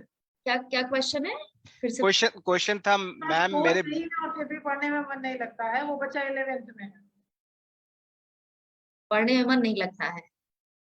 अच्छा, जी इसके तो बहुत सारे रीजंस हैं अब, क्योंकि ये तो पर्सन टू पर्सन वेरी करता है ना। बच्चे को देखना पड़ेगा कि क्या एग्जैक्टली चल रहा है, फिजिकल प्रॉब्लम है, मेंटल प्रॉब्लम है, मतलब पीयर ग्रुप की बहुत प्रॉब्लम होती है इस समय क्लास 11th में, स्पेशली जब बच्चे आते हैं तो पीयर ग्रुप प्रॉब्लम बहुत होती है ना। तो बहुत सारी चीजें हैं, और सबसे बड़ी चीज है बच्चे को जो सब्जेक्ट दिलाए गए हैं वो उसकी पसंद के हैं कि नहीं, ये भी है बड़ी ना। बात। बड़ी प्रॉब्लम होती है बच्चा आके हमारे पास कह के जाता है कि मैम मुझे मैथ्स नहीं लेना, फादर कह के जाते हैं मैम इसको मैथ्स लेनी पड़ेगी क्योंकि हमारे यहाँ सब लोगों ने साइंस साइड किया और इसको मैथ्स लेनी पड़ेगी, है ना। इस तरह के भी इश्यूज आते हैं। और एक बहुत बड़ा रीजन है, यहीं से मैं सबका अटेंशन ड्रैग करना चाहूंगी कि जो बच्चे अब ऑफलाइन आए हैं तो उससे एक बहुत बड़ा रीजन ये है कि ये हम सब जानते हैं और मानते भी हैं कि ऑनलाइन स्टडीज 100% नहीं हो पाई है, अलग अलग रीजन से 100% लर्निंग नहीं हुई है। सो एक लर्निंग लैकनेस एक हो गई है, एक सबके पास में एक लर्निंग लैकनेस है, उसकी ब्रिजिंग नहीं हो पाएगी तो पढ़ने में मन नहीं लगेगा। एकेडमिक वीकनेस होती है, पढ़ने में मन नहीं लगता है। ये एप्लीकेबल होता है हमारे छोटे छोटे बच्चों पे भी, जिन्होंने क्लास 1, क्लास 2 या क्लास 3 ऐसे उन्होंने पढ़ाई की है, जिसमें उनके कंसेप्ट क्लियर नहीं हो पाए हैं because of so many reasons. और अब उनको क्लास में बैठना है, उनको रिस्पॉन्सिव होना है, उनको टीचर की बात सुननी है, वहीं पर रिएक्ट करना है, समझना है और लिखना भी है। तो उसमें एक लर्निंग लैकनेस बहुत बड़ी है। बहुत सारे पेरेंट्स के साथ में जब बात होती रहती है, तो जब रिजल्ट आया और ग्रेड के हिसाब से रिजल्ट निकल गया, सब बच्चों को नया क्लास मिल गया, तो किसी पेरेंट का रिएक्शन था कि बहुत अच्छा हुआ, बच्चा पास हो गया मेरा, अब अगली क्लास मिल गई, साल बच गया। साल बच गया। हाँ, आपने साल बचा लिया, आपने ये नहीं देखा कि उस बच्चे ने इस पूरे साल में क्या क्या नहीं सीखा, और जब वो जाएगा अगली क्लास में तो जो क्या क्या नहीं सीखा है वो पहाड़ की तरह सामने आके खड़ा हो जाएगा। तब उस बच्चे को कैसे कोप अप करना आप सिखाओगे। सो मेरा ये कहना है पेरेंट्स से कि रिजल्ट क्या आया या रिजल्ट बढ़िया मिल गया, लकली मिल गया, इसके अलावा पर्दे के पीछे की असली कहानी ये है कि जो रिजल्ट में लैकनेस रह गई, जो लर्निंग लैकनेस रह गई, जो पढ़ने की वो जो एक तपस्या और मेहनत वाली जो आदत थी वो मिस हो गई है, उसको अगर डेवलप नहीं करेंगे तो आगे कैसे काम चलेगा। So it's very very big issue for all parents. और इस समय जितने पेरेंट्स हमारे पास आ रहे हैं, सबसे मैं यही कह रही हूँ कि बड़ा अच्छा समय है, समर वेकेशंस है, आप शेड्यूलिंग प्रॉपर कर दीजिए, हैबिट प्रॉपर बना लीजिए, खाना पीना सोने का समय बना लीजिए, और साथ साथ में कैसे एक्चुअल पढ़ाई होती है उस पर फोकस करें। किसी भी स्कूल बैच में मुझे ऐसा लगता है कि 10% बच्चे तो ऐसे होते हैं जो अपनी क्लास से आगे की कैपेबिलिटी रखते हैं, उनको कोई दिक्कत नहीं, आगे का आना कोई बुराई नहीं है, उनको एज मिल जाती है। लेकिन मेरे ख्याल से अभी भी 7-8-10% बच्चे ऐसे होते हैं जो उस एज के अप्रोप्रिएट जितना नॉलेज हो जानी चाहिए उतना नहीं रख पाते हैं। अब स्कूल्स में डेफिनेटली 40 का बैच है, 45 का बैच है, मुझे नहीं पता आजकल, लेकिन एक टीचर के लिए बड़ा मुश्किल है कि उनको आइडेंटिफाई तो कर लेते हैं। टीचर के लिए आइडेंटिफाई करना इशू नहीं, टीचर्स हैं बहुत दिन से प्रोफेशन में है, उनको एक निगाह पता लग जाता है कौन कौन से बच्चे लैग करते हैं, उनको सपोर्ट कैसे करते हैं, ये बड़ा मुश्किल है। ये मैडम निशा का फील्ड है, वो बताएंगे कि इसको कैसे डील करते हैं। क्योंकि हर क्लास में ऐसा 5-7% बच्चा होता है जो कुछ जगह लैग कर रहा होता है और इंडिविजुअल केयर चाहते हैं। मैम आप म्यूट पर है मैम। मैडम तो हम लोगों ने स्ट्रेटेजी ये अपनाई थी कि मतलब बच्चे जब आना शुरू हुए तो विद मतलब इस न्यू सेशन में, तो आफ्टर 1 वीक हमने सब टीचर्स को बोला कि आप एक लिस्ट बनाइए ऐसे बच्चों की जो आपको लग रहा है कि इस क्लास के लिए अप्रोप्रिएट नहीं है नॉलेज उनकी। उन लिस्ट के हिसाब से हमने पेरेंट्स को कांटेक्ट किया और आफ्टर स्कूल 1-1 घंटे की क्लासेस इनको दी, ताकि ये प्रीवियस जो क्लास है उसके मतलब उसका इनको पढ़ाया जाए, ताकि ये क्लास में ये प्रॉब्लम ना है। और जब गर्मी की छुट्टी इनकी शुरू हुई उसके बाद भी, जब मतलब बच्चों की छुट्टी होने के बाद लगभग 1 महीने के लिए हमारे टीचर्स आ रहे थे स्कूल, तब हमने रिमिडल क्लासेस लगाए। रिमिडल क्लासेस को सिर्फ पढ़ाई के लिए नहीं, उसको एक्टिविटी से भी जोड़ा और उसको स्पोर्ट्स के से भी जोड़ा कि अगर बच्चा 3 घंटे के लिए हमने बुलाया है तो हम क्या करते थे कि उसको स्पोर्ट्स जरूर खेले, कुछ खेलेगा, कुछ एक्टिविटी करेगा और कुछ पढ़ेगा, ताकि बच्चे का एक इंटरेस्ट रहे कि हाँ मुझे स्कूल जाना है। अदरवाइज समर वेकेशन में कोई बच्चा स्कूल नहीं आना चाहता है। और मैंने कहा कि उन पेरेंट्स को तो बिल्कुल आप कंपलसरी करिए, कंपेल कीजिए कि जिनके बच्चे पीछे हैं पढ़ने में, क्योंकि उनको ये कहा कि इस अगर बच्चे को आप मिडिल क्लास में नहीं भेजेंगे और बच्चे का वो उस लेवल में नहीं आ पाया तो जुलाई ऑनवर्ड्स वो बच्चा हमेशा ये सोचेगा कि मुझे तो ये भी नहीं आता, तो उसको आगे पढ़ने के लिए मोटिवेशन नहीं मिलेगा। तो ये काफी सक्सेसफुल रहा हम लोग का ये strategy. Very much appreciated, very much. तो बच्चे आए और काफी कुछ, बल्कि उनमें से कुछ एक बच्चे टीचर्स के कांटेक्ट में है भी, कुछ एक बच्चे जो बाहर चले गए उनके लिए 1 घंटे की ऑनलाइन क्लासेस, रिमिडल ऑनलाइन क्लासेस भी चलाने की कोशिश की, अगर बच्चा मतलब ऐसा है कि नेटवर्क है उसमें। तो जो बहुत ज्यादा फ्रूटफुल नहीं हो पाए, लेकिन जो बच्चे आए रिमिडल के लिए उनमें तो नो डाउट बहुत सारा इम्प्रूवमेंट है बच्चों में। तो इस तरह से हम लोग कर सकते हैं। मैडम निशा एक बात बताइए, क्या स्कूल्स में एकेडमिक्स के अलावा कोई ऐसा छोटा पीरियड इंट्रोड्यूस किया जा सकता है जहां बच्चों को लाइफ स्किल्स के बारे में बिल्कुल, पढ़ा सकते सीबीएसई हैं तो रेगुलर लाइफ बेसिस स्किल्स हर पे क्लास बहुत में? ज्यादा ध्यान देता है, लाइफ स्किल्स को अच्छी रहे इसीलिए हमारे यहाँ सैटरडे को नियरली 2 आवर्स के जो है पीरियड होते हैं जिसमें सिर्फ जी वो जी। एक्टिविटी करते हैं, जिसमें हाँ ज्यादातर एक्टिविटी इनकी लाइफ स्किल से रिलेटेड होती है। जैसे अभी मेरे बच्चे मेरे स्कूल में है, क्लास 9th में है, हाँ। उनको स्टिचिंग सिखाई गई, दे वर सो हैप्पी। छोटा छोटा सा थैला उन्होंने बनाया और बहुत खुश थे कि मुझे मम्मी स्टिचिंग आ गई। मेरा बेटा बेटी दोनों क्लास 9th में ट्विंस हैं, तो दे वर वेरी हैप्पी। उनको देख के जब हमने लेकिन हमने 11th और 12th के लिए कोई एक्टिविटी पीरियड नहीं रखा था, तो 12th के बच्चों ने मतलब 11th वाले तो अभी आ ही नहीं रहे, मतलब उनके बोर्ड एग्जाम 10th वालों के हो रहे हैं, तो 12th वाले बच्चों ने रिक्वेस्ट की लास्ट डे कि मैम जैसे आप लोग एक्टिविटी इन बच्चों की करवा रहे हैं हम लोगों के लिए भी एक एक्टिविटी कराइए।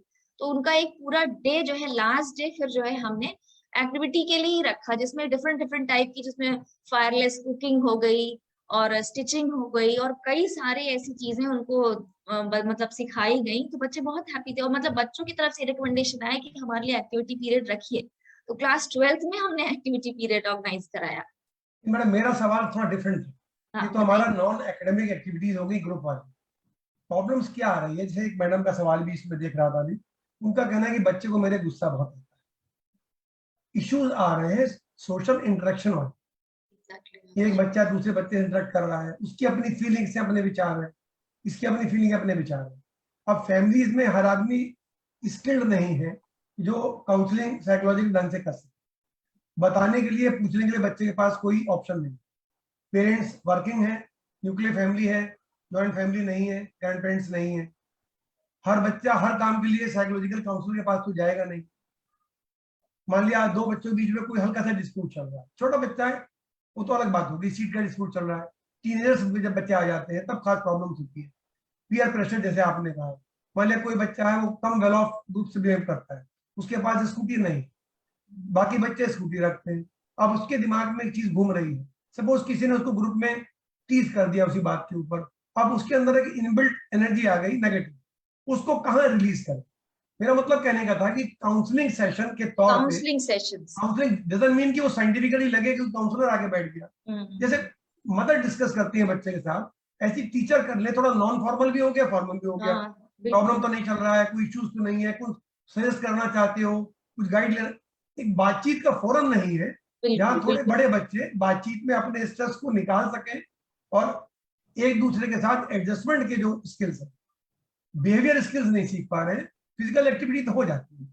बिल्कुल इस सर, फॉर्मेट में मैं कहना चाहूंगी नहीं यही कारण है कि सीबीएसई स्कूल जितने हैं उनमें ये बहुत जरूरी होगा कि एक काउंसलर हो। तो जैसे हम लोग के यहाँ काउंसलर्स है, वो काउंसलिंग सेशंस जैसे हफ्ते में जब भी जैसे कोई टीचर नहीं आया तो उसके यहाँ हमने काउंसलर का क्लास लगा दिया, तो वो बच्चों के साथ इंटरेक्ट करती हैं मतलब वो। और उसके बाद कई बार बच्चे मतलब एक तो क्लास वाइज हो गई काउंसलिंग, फिर उन बच्चों में जिनको प्रॉब्लम्स होती है वो अलग भी जाके अपने मतलब टीचर काउंसलर से बात करते हैं, अपनी प्रॉब्लम्स बताते हैं, तो कुछ हद तक हम लोग सॉल्व कर पा रहे हैं। जी। लेकिन ये जो प्रॉब्लम है ना ये बहुत बड़ी है, बड़ी है, ये छोटी नहीं है। तो मेरा अगर फीलिंग हम और सजेशन ये था कि जब तक प्रॉब्लम बड़ी नहीं है तब को हमको ट्रेंड काउंसलर की जरूरत नहीं। जो मेजॉरिटी प्रॉब्लम्स है, 80-90% प्रॉब्लम्स है, उसमें केवल एक बढ़िया लिसनर अगर मिल जाए उसको, वो अपनी बात कह सके, खुल जाए, की समस्या है तो भी आधी समस्या उसकी खत्म हो जाती है कि वो कहीं उसने पेंटअप निकाल दिया अपना गुस्सा या अपनी फीलिंग निकाल दी। तो स्कूल टीचर जो रूटीन से उसके टच में है, चाहे वो क्लास टीचर हो, चाहे वो किसी सब्जेक्ट की टीचर हो, जरूरी नहीं कि वो काउंसलिंग में ट्रेंड हो, तो उसकी बात मोहब्बत से समझ ले। मेजॉरिटी बड़ी एज की है, पेरेंट्स की तरह एटीट्यूड रखती हैं, उतने ही उनके लिए बहुत होता है। डिफिकल्ट इश्यूज को तो ट्रेंड आदमी देखेगा, लेकिन क्योंकि ट्रेंड आदमी उनके साथ रोड टच में नहीं है तो वह ओपन अप करने में समय लग जाता है। हाँ, तो इसके लिए ये किया जा सकता है कि एक पीरियड हमारा सिर्फ जो है कम्युनिकेशन, बच्चे अपनी बात कहें और टीचर उनकी बात सुने, टीचर से बात करें जो उसको रूटीन से पढ़ा रहे हैं। बिल्कुल बहुत अच्छा सजेशन है सर, मैं कोशिश करूंगी इसको इम्प्लीमेंट करने का। टीचर से चाहिए जो रूटीन से पढ़ा रही है, उनको टच में है, और बस बोले कोई बात नहीं आज तो बात करेंगे, कोई समस्या हो तो बताओ, that's all. Yes, Dr. Tiwari, CBSE has emphasized on soft skills, life skills and advanced life skills also. तो I'm lucky that कि मैंने इस तरह के बहुत सारे प्रोग्राम टीचर्स और बच्चों के बीच किए हुए हैं जो हमारे डिजाइन होती है उसमें जो बच्चे का सिलेबस है, जो क्लास है, उसी में इनफॉर्मल लाइफ स्किल्स इंट्रोड्यूस किए जाते हैं। वो 10 लाइफ स्किल्स हैं जो WHO ने बताए हैं, thinking life skill, social life skill and emotional life skills. वो सारे 10 लाइफ स्किल लेके चलते हैं। साथ साथ में जब से ये 21वीं पैंडेमिक शुरू हुआ है तो 2 साल पहले CBSE का एक मैनुअल आया है जिसमें कि एडवांस लाइफ स्किल्स आ गए हैं। उसमें एडवांस लाइफ स्किल्स में सबसे बड़ा इंपॉर्टेंट 2 एस्पेक्ट्स थे। एक तो ये था सोशल इंटरेक्शंस अगर मिसिंग है तो उनको कैसे एडजस्ट किया जाए, कैसे बच्चे कोप अप करें जब वो अपने दोस्तों से नहीं मिल पा रहे हैं और या बाहर नहीं निकल पा रहे हैं। और दूसरा ये आया कि टेक्नोलॉजी के यूज को कैसे मेंटेन किया जाए। सो लाइफ स्किल्स बहुत बहुत इंपॉर्टेंट एस्पेक्ट्स हैं, not only for children, for adult people also. अगर लाइफ स्किल्स में आप इक्विप्ड हो गए तो ना पढ़ाई की समस्या आएगी, ना सेहत की समस्या आएगी, ना बिहेवियर की समस्या आएगी। I am thankful to you कि आपने इतने इंपॉर्टेंट पॉइंट पे इस पर ध्यान सबका खींचा। पेरेंट्स को भी इस बात को समझना चाहिए कि लाइफ स्किल्स कितने ज्यादा जरूरी है। I feel life skills are the tool to handle all the situation, to handle all the problem, to solve all the problems. क्योंकि हमको वो प्रॉब्लम सॉल्विंग भी सिखाता है, हमको सोशल इंटरेक्शंस भी सिखाता है, एम्पैथी भी सिखाता है, कोप अप विद इमोशनैलिटी भी सिखाता है। तो ये बहुत इंपॉर्टेंट है कि लाइफ स्किल्स को और ज्यादा कैसे हम इसमें इनकलकेट करें बच्चों में, ताकि उनकी वो समस्याएं निकल के चली जाए। सबसे बड़ी प्रॉब्लम जो देखता हूँ किसी भी एज पे बच्चों में आती है वो ये कि ये तो एक अलग इशू है कि आप किसी घटना को कैसा फील करेंगे, इसको बदल पाना लाइफ में बड़ा मुश्किल होता है। छोटी एज से आपने जो देखा है, जो आपको सिखाया गया है वो आप कर रहे हैं, परसेप्शन तो आपका वही रहता है, लेकिन आप कैसे रिएक्ट करेंगे ये आप अपने आप को बिल्डअप कर सकते हैं। How you feel is a different issue, but how you will react is a different issue. Reaction आप बिल्डअप कर सकते हैं, फील करना कई बार बड़ा मुश्किल होता है चेंज करना। आपको जो चीज बुरी लगती है वो लगती ही रहेगी, लेकिन जरूरी नहीं कि आप उसको खराब ढंग से रिएक्ट करें। वो अगर उतना ही अगर हम स्कूल में बच्चों को सिखा लें हम लोग, तो काफी समस्या स्कूलों की जो बच्चों की आपस की है मेरे ख्याल से ठीक हो सकती है। इसमें 2 चीजें बहुत इंपॉर्टेंट आ जाती हैं जो पेरेंटिंग से रिलेटेड है। एक तो साइकोलॉजिकल इम्यून सिस्टम सबको समझना होगा, सीखना होगा, उसको स्ट्रेंथन करना होगा। दूसरी बात है कि हमारी एक आदत सी बन गई है, हम हर चीज को अंडरलाइन कर देते हैं, इन्वर्टर कॉमा में कर देते हैं, बोल्ड कर देते हैं, हैशटैग करते हैं। So everything is not important every time.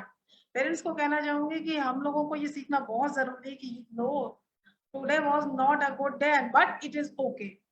ये एक्सेप्टेंस आने से भी बहुत स्मूथ हो जाता है। घर में भी बच्चे को बेस्ट परफॉर्म करना, बेस्ट बिहेवियर करना है, स्कूल में तो करना ही करना है, तो वो नन्ही से जान जाएगा। तो ऐसे में बच्चे अपनी दुनिया बना लेते हैं, अपनी दुनिया में मगन रहते हैं, अपने से बातें करते हैं और बहुत सारी ऐसी एक्टिविटी करते हैं, ऐसे सिम्टम्स शो करते हैं जो लर्निंग डिसेबिलिटी बच्चों की तरफ भी जाते हैं। तो वहां पर पेरेंट्स हमारे परेशान हो जाते हैं और उनको लगता है उनका बच्चा स्पेशल है। जब उनको लगता है उनका बच्चा स्पेशल है तो उनको अपने बच्चे को सारे वो स्पेशल एजम्पशंस भी चाहिए होते हैं बिना मेहनत करे, तो वो भी बहुत बड़े इश्यूज आते हैं। और कहीं ना कहीं हमारे टीचर्स को भी बहुत सारा कुछ ये सीखने की आवश्यकता है, आज भी ये आवश्यकता है कि कैसे आइडेंटिफाई करें कि अगर बच्चे में किसी तरह की लर्निंग डिसेबिलिटी हो रही है या बच्चे के अंदर कोई इमोशनल ऐसी प्रॉब्लम्स डेवलप हो रही हैं जो फिजिकल हेल्थ भी इन्फेक्टेड हो रही है, तो उसको भी समझना और सीखना बहुत जरूरी है। तो पेरेंट्स के अगर और कोई सवाल हो तो राजीव को ले लीजिए। आशीष, आप कुछ कहना चाहेंगे? आशीष पांडे। नहीं मैम, ऑलरेडी आपने सारे टॉपिक्स तो कवर कर लिए हैं, बस वो डाइट वाला जो था वही मेजर था जो हमारे पास यहाँ पे पेरेंट्स क्वेरी लेकर के आते हैं। अच्छा, उसमें बस एक चीज और भी रहती है, जैसे कई बार क्या होता है कि जैसे स्किप करने वाला हुआ कि आप उनके सामने फूड रख दो और उसके बाद उनको आप टाइम दे रहे हो, नहीं खा रहे तो आपने हटा लिया, 2 घंटे 3 घंटे 4 घंटे शाम तक। तो ऐसा कई बार हुआ है कि पेरेंट्स ये सब चीजें ट्राई भी करी हैं, बट उसके बाद भी बच्चे खाना नहीं खा रहे हैं। जैसे अभी आज ही हमारे पास में एक पेरेंट्स आए थे, उन्होंने बोला कि हमने सब कुछ ट्राई कर लिया है लेकिन बच्चा हमारा खाना नहीं खा रहा। और ऐसा भी नहीं कि वो घर का खाना नहीं खा रहा, बाहर का भी कुछ नहीं खा रहा है। और पेडियाट्रिशियन का कहना ये है कि बच्चा पूरी तरीके से नॉर्मल है। आशीष जी देखिए, अगर उसका ग्रोथ चार्ट देखिए आप, अगर उसका ग्रोथ चार्ट ठीक है तो खाना तो वो खा ही रहा है, चाहे वो आपकी जानकारी में खा रहा हो या ना खा रहा हो। जैसे स्कूल्स में ये इशू आते हैं कि साहब बच्चा पढ़ नहीं रहा।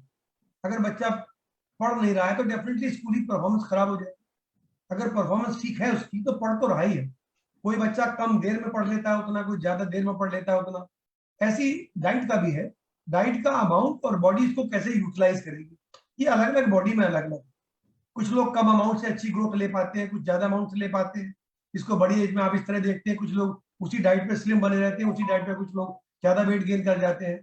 तो अगर बच्चे के साथ अगर आप 24 घंटे तो रह नहीं सकते, घर से निकलने के बाद उसने कहाँ खाया, क्या खाया, कैसे खाया, ये आप कभी समझ नहीं सकते। अगर बच्चा भूखा है तो डेफिनेटली खाएगा, एक टाइम स्किप कर सकता है, 2 टाइम कर सकता है, लंबे टाइम नहीं कर सकता। अगर बच्चा अपेरेंटली हेल्दी है और ग्रोथ उसकी एवरेज चल रही है और कोई ऑब्वियस सिम्टम नहीं है बीमारी का, तो फिर आपकी हिस्ट्री गलत है, वो डेफिनेटली खा ही रहा है। चाहे वो स्कूल में लंच शेयर कर रहा हो, चाहे वो स्कूल के बाद कहीं वेंडर से ले रहा हो, वो अलग बात है, लेकिन ऐसा होता नहीं। हंगर एक नेचुरल प्रोसेस है।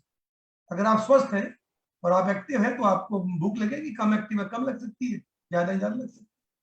बिल्कुल डॉक्टर तिवारी, आपने एक बहुत अच्छा पैरामीटर दिया है कि अगर परफॉर्मेंस हो रही है तो पढ़ाई कर रहा है, और अगर ग्रोथ चार्ट ठीक है तो कुछ खा ही रहा होगा। सो इट्स वंडरफुल कि ये पैरामीटर किसी को भी समझना और अपनाना बहुत इजी होगा। And I would like to say 2 points in this matter कि एक तो ये, अगर डाइनिंग टेबल पे या खाने की जगह पर पेरेंट्स की तरफ से खाने की किसी चीज को ना कहा जाता है तो हमारा बच्चा ये सीख लेता है कि खाने को ना भी कहा जा सकता है। आई मीन वही है कि इमिटेशन से बच्चा सीखता है। दूसरी बात में, टीनेजर बच्चों में कई बार बहुत सारी जिद आ जाती है जिसकी वजह से वो ऐसे रिएक्ट करते हैं। तो हमें तो नहीं बच्चे की तरह बच्चे के बराबर बन जाना है, और एक बार थोड़ा सा इम्पैथेटिकल होकर समझना है कि क्या कोई बड़ा दूसरा रीजन तो नहीं हो सकता है कि बच्चा खाना क्यों नहीं खा रहा है। क्योंकि ऐसे बहुत सारे केसेस देखे गए हैं, आप देख के भी जहन में आए होंगे सर, कि बच्चे छोटी छोटी सी इश्यूज के लिए या इमोशनैलिटी में बड़े बड़े स्टेप्स उठा रहे हैं, और कुछ ऐसी हरकतें भी कर रहे हैं कि लगता है कि क्या इसको इतनी चीज का ज्ञान नहीं है कि एक 9th क्लास 10th क्लास का बच्चा, सब कुछ घर में सब कुछ सही से चल रहा है, लेकिन उनकी इमोशनैलिटी इस लेवल की हो गई कि उन्होंने बेड बॉक्स खोला और 2-3 ब्लैंकेट्स काट दिए। क्या उस बच्चे को इतनी समझ नहीं आ रही कि जो ब्लैंकेट्स का नुकसान हो रहा है वो नुकसान किसका है, घर का है।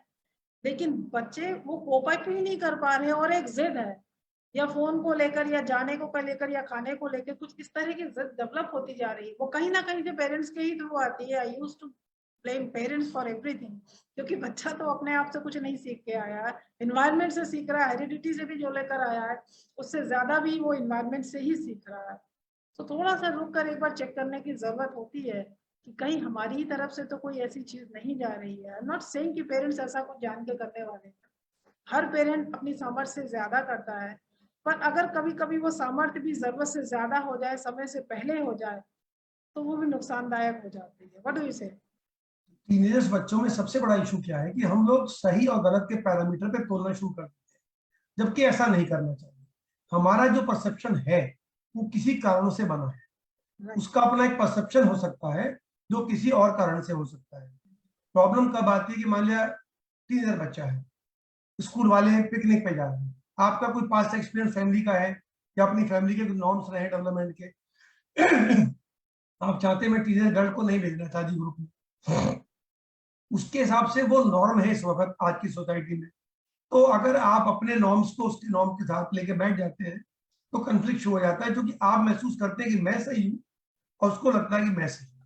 अगर वो तो अभी छोटा है, अगर वो इस बात को अभी कोशिश नहीं कर पाएगा कि आपके ऐसे नॉर्म्स क्यों बने, आपकी जिम्मेदारी बनती है कि आप उसके साथ बैठ के 1 to 1 बात करें कि तुम्हारे ऐसे व्यूज क्यों हैं और हमारे ऐसे व्यूज क्यों हैं।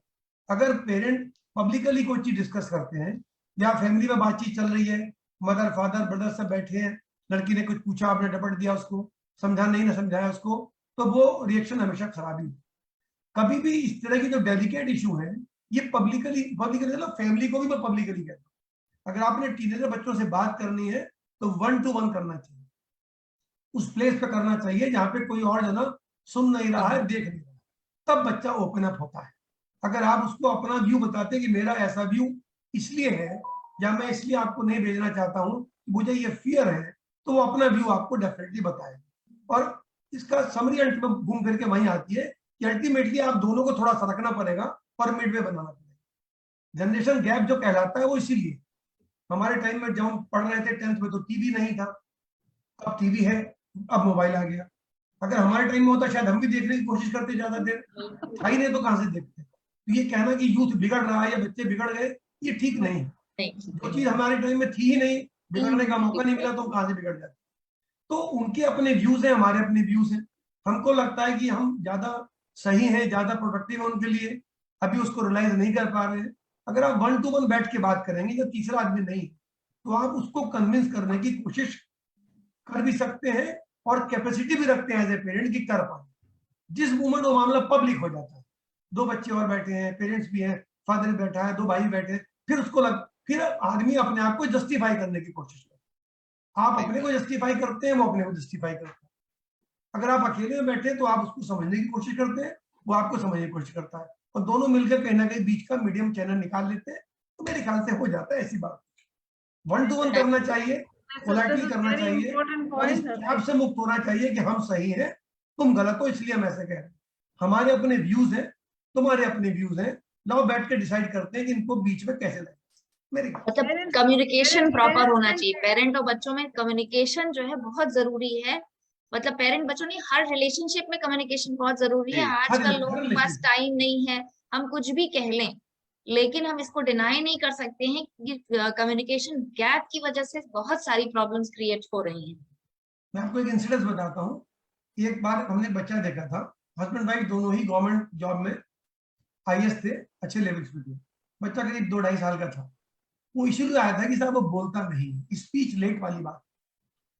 मुझे किसी ने सुनाया, किससे लखनऊ से सुनाया, करने से मेरे जान के बहुत बात की बात थी। तो उन्होंने कहा कि साहब 2-3 सेशन हो गए बच्चे को इवेल्युएट करने के, और हम लोग कुछ समझ नहीं पाए। डेफिनेटली बच्चा इंटरेक्ट नहीं करता था, बातचीत नहीं करता था, डॉक्टर के साथ भी नहीं हो पाया उसका। तीसरी या चौथी काउंसलिंग की बात चल रही है कि वो पेरेंट्स से कुछ बात कर रहे थे।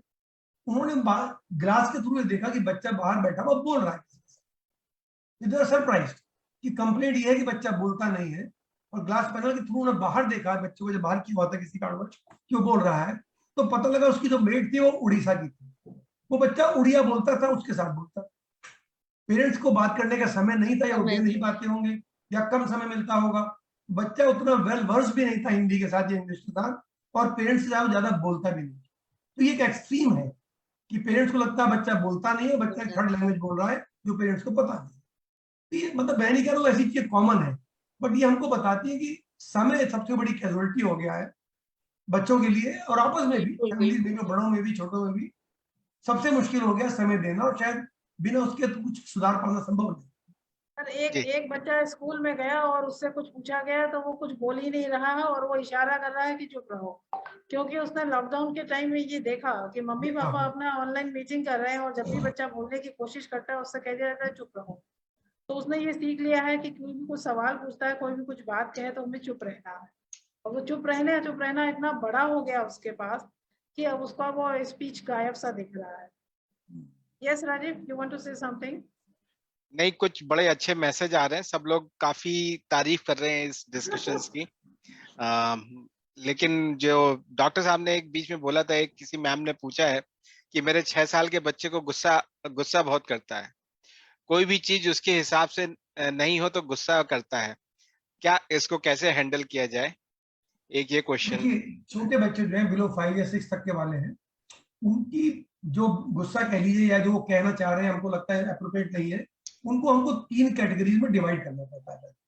कुछ चीजें ऐसी हैं जो उस एज के हिसाब से अप्रोप्रिएट है।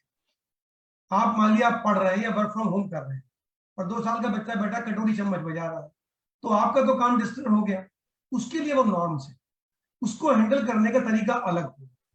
एक तरीका है जो ग्रॉसली डिस्टर्बिंग है, मान लिया 2 बच्चे खेल रहे हैं और एक हथौड़ा लेके दूसरे पीछे दौड़ जाएगा, तो फिर वो तो फिर गलती हो गई ना, उसको तो आप परमिट कर ही नहीं सकते। ये अलग ग्रुप हो गया। और कुछ ग्रुप बीच में हो जाते हैं जो मिक्सअप से होते हैं। तो पहले तो मैं कैटेगराइज करना चाहिए कि एज अप्रोप्रिएट है या एज अप्रोप्रिएट नहीं। इसमें गलती कहाँ हो जाती है? जैसे मान लिया आपका दोस्त आया, फादर है, यंग फादर है, जॉइंट फैमिली नहीं है, दोस्त उसका आ गया, घंटे पर बैठे बात कर रहे हैं, चाहे ऑफिस की कर रहे हैं चाहे पर्सनल कर रहे हैं, और छोटा बच्चा है, तो आप तुरंत कार्टून चैनल लगा देते हैं, एक बीच कार्टून चैनल देख, आप 1.5 घंटा बैठे, बच्चा 1.5 घंटा कार्टून देख रहा है। अब नेक्स्ट डे, आज आपका फ्राइडे है या सैटरडे है, जॉब से फुर्सत में है, आज आप चाहते हैं बच्चे कुछ पढ़ा लूंगे, उसका मूड नहीं, वो कार्टून देखना चाह रहा है।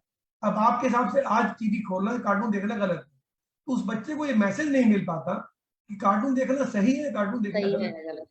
उसको ये बारीकी नहीं पता कि जब आपका दोस्त आया है तो वो ठीक है, और जब वो दोस्त नहीं है और आप पढ़ाना चाहते हैं तो गलत।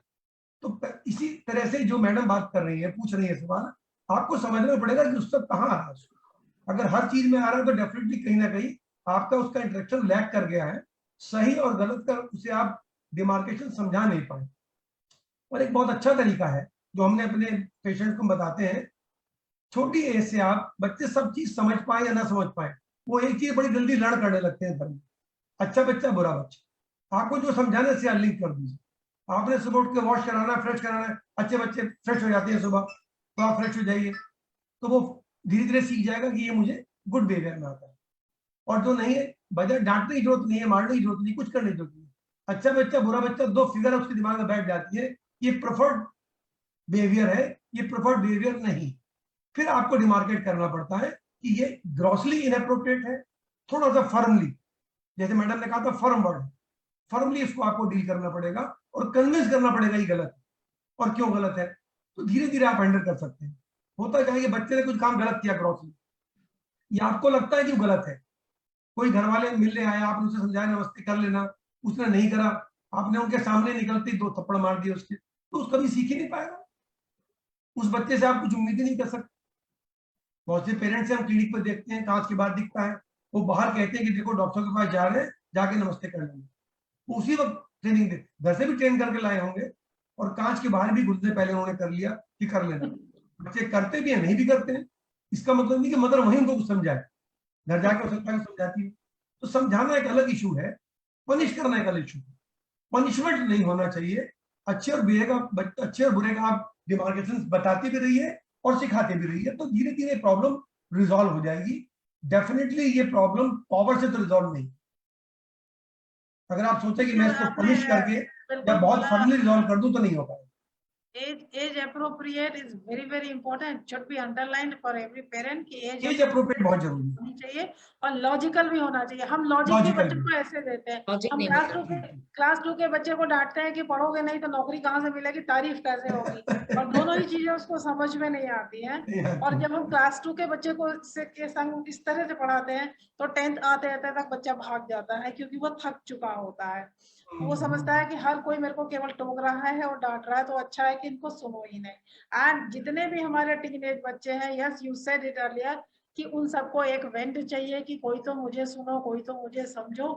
और अगर ये कड़ी पेरेंट्स तक पहुंच जाती है तो सबसे ज्यादा सुरक्षित और सफल सुखी बच्चे और माँ बाप वही होते हैं कि अगर वो कड़ी बच्चे तक चल जाए। एक सवाल और आया एक मैं इंटरप्ट कर रहा हूँ, एक मैसेज आया है डॉक्टर सोना कौशल गुप्ता का, ये उत्तराखंड की बहुत बड़ी काउंसलर है देहरादून में। सर, मैं जानती हूँ, बहुत अच्छी तरह। उन्होंने बहुत अच्छी बात लिखी है। उन्होंने लिखा है, stop trying to change the child, change yourself. Exactly, बहुत अच्छी बात है। अपने आप में बहुत अच्छे फ्रेंड है। सही। हाँ, मैं भी फेसबुक पर काफी जुड़ा हुआ उनको, उनके मैसेज भी देखता हूँ, टॉक्स वगैरह भी सुनिए मैंने। हर बच्चा अपने आप में यूनिक है, हमें उसके हिसाब से अपने को एडजस्ट करना पड़ेगा। और जब आपके बीच में तालमेल बैठ जाए तो फिर आप दोनों को एक तरफ एडजस्ट कर सकते हैं। सबसे बड़ी गलती हम जब बच्चे को किसी दूसरे बच्चे के साथ कंपेयर करते हैं ना, तो वो सबसे बड़ी गलती होती है। और खासकर अगर सिबलिंग है और उनसे कर रहे हैं, तब बहुत बड़ी गलती होती है पेरेंट्स की। Very true. एक्चुअली वही यहाँ पर भी वही लॉजिक की बात आ गई कि कंपेयर करना पेरेंट्स का उद्देश्य नहीं होता है। वो एग्जाम्पल सेट करते हैं, लेकिन वो कंपैरिजन की तरह हो जाता है। देखिए, पेरेंट्स भी परफेक्ट नहीं है, संभव नहीं है, ह्यूमन बीइंग परफेक्ट हो भी नहीं सकते कभी भी, लेकिन कोशिश जारी रहनी, अपनी साइकोलॉजी भी होती है। हाँ। तो एक बहुत क्लियर संदेश इस मंच से आज ये जा रहा है कि पेरेंट्स को भी पेरेंटिंग पे थोड़ा ध्यान देना बहुत जरूरी है। एज अप्रोप्रिएट लॉजिकल बातें बच्चों से करनी है, और एक बार अपने आप को उस उम्र में रख के देख ले कि हम उस उम्र में थे तो हमें क्या अच्छा लगता था, हम कैसे करते थे, क्या करते थे। और आज के बच्चे हमसे एडवांस है बहुत सारी चीजों में, तो उनके साथ भी वो चीजें जुड़ी हो गई। राजीव, आप कुछ कहना चाहेंगे? आप 2 प्यारे प्यारे बच्चों के बहुत सक्सेसफुल पापा भी हैं, so would you like to say something? नहीं, मैं बस जो सर हैं चाहे मैम, दोनों लोगों ने एक बात बड़ी अच्छी कही, कम्युनिकेशन ओपन होना चाहिए। और पहले क्या होता था कि हम लोग रोड पे टहलते थे, पापा लोग टहलते थे, भाई लोग टहलते थे, तो उनके साथ कुछ ना कुछ कम्युनिकेशन चलता रहता था। अभी आजकल वो कम्युनिकेशन कम हो गया। लेकिन मैं देखता हूँ कि क्योंकि मेरे बच्चे हमारे साथ, जब हम लोग रात में खाना खाते हैं तो हम लोग टीवी बंद करके हम लोग बाहर टहलने लगते हैं। धीमे धीमे बच्चे भी अब आने लग गए हैं, तो वो बात करते रहते हैं। तो कभी मैं क्या करता हूँ, मैं अंदर आ जाता हूँ, बेटियां हैं तो मम्मी से बात करती रहती ढेर सारी, कभी कभी मम्मी अंदर आ जाती, पापा से बात चलती रहती। तो वो थोड़ा सा जो है, अगर आप जब ये कम्युनिकेशन चैनल ओपन रखेंगे तो आपको भी अपने बच्चे के बारे में कुछ ऐसी बातें पता लगती हैं जो शायद आप जो डे टू डे में शायद आप जान भी नहीं पाते हैं। जब आप वो 1 घंटा या आधा घंटा जब आप घूमते हैं बच्चों के साथ, और बच्चे बताते हैं कि वो मेरे दोस्त ऐसी है और मेरा फ्रेंड ऐसा है और ये ऐसा है, आपको काफी सारी चीजें पता लगती है। तो हमको लगता है कि पेरेंट्स को थोड़ा सा टाइम इस मामले में जरूर निकालना चाहिए, खाना खाने के बाद साथ में टहलें। वो बिल्कुल इसी Actually, तरह की बात we होती है। need बहुत पहले मैं 10 वेबिनार अटेंड minutes करा था मैंने, quality time daily. Yeah. बहुत Minimum पहले एक 10 सेमिनार, minutes. बहुत पहले एक वेबिनार अटेंड किया था मैंने, वो इसी का बता रहे हैं बात, उसका भी कंसेप्ट था उसमें। उन्होंने लिखा था कि कम से कम आधा घंटा पौना घंटा ऐसा होना चाहिए जब इलेक्ट्रॉनिक्स घर में बंद, वाईफाई भी नहीं हो और मोबाइल भी बंद हो। अब वो घर के अंदर बातचीत कर ले आप, ये जैसे आपने कहा बाहर टहल ले, वो बात वही हो गई। लेकिन वो एक ऐसा समय है जब कोई आपको इलेक्ट्रॉनिकली डिस्टर्ब नहीं कर रहा। बच्चा बात करना चाहता है, आपकी कॉल आ गई, बात कर रहे हैं, बीच में एक आदमी ने मोबाइल देखना शुरू कर दिया। तो एक बड़ी ट्रेजिक घटना है, बहुत पुरानी, मैं नाम नहीं दे सकता, हिंट भी नहीं दे सकता, दिल्ली की घटना है। बहुत रेपुटेड और वेल नोन पेरेंट्स हैं, अभी भी हैं, वर्किंग है दोनों। एक बच्चा था उनके पास और वो तैयारी कर रहा था आईआईटी की, बहुत अच्छी तैयारी चल रही थी उसकी, और एग्जाम से 1 या 2 दिन पहले मदर ने उसकी वर्किंग नहीं करी। मदर भी वर्किंग थी, टॉप पोस्ट पे थी, उसने छोड़ दी। फादर वर्किंग थे अकेले, मदर ने इसलिए छोड़ दी थी अपनी जॉब कि मैं बच्चे को रेयर अप करूंगी, बड़े रेयर करूंगी, जो अकेले चाहता। और आईआईटी के एग्जाम से 2 दिन पहले ही कमिटेड सुसाइड। किसी को नहीं मालूम घर में कि क्या हुआ, क्यों हुआ। उस बच्चे ने कभी कोई सिग्नल नहीं दी। तब ये बात बहुत आई थी, मीडिया में भी आई थी, नाम लेना ठीक नहीं होता कभी भी इस बातों का। बट पेरेंट जिस घर में ऐसी घटना घट जाए और बच्चे के साथियों को और पेरेंट्स को एक हिंट भी ना लगे कि क्या हुआ, सोचिए कहाँ ना कहाँ गैप रहा होगा, किस तरह का। और एक प्रॉब्लम और आ गई है, जॉइंट फैमिली खत्म हो गई तो बच्चे वैसे ही कम हो गए। अब सिंगल चाइल्ड फैमिली हो गई है, बच्चे और कम हो गए। अब बात आती है अड़ोस पड़ोस के बच्चों के साथ।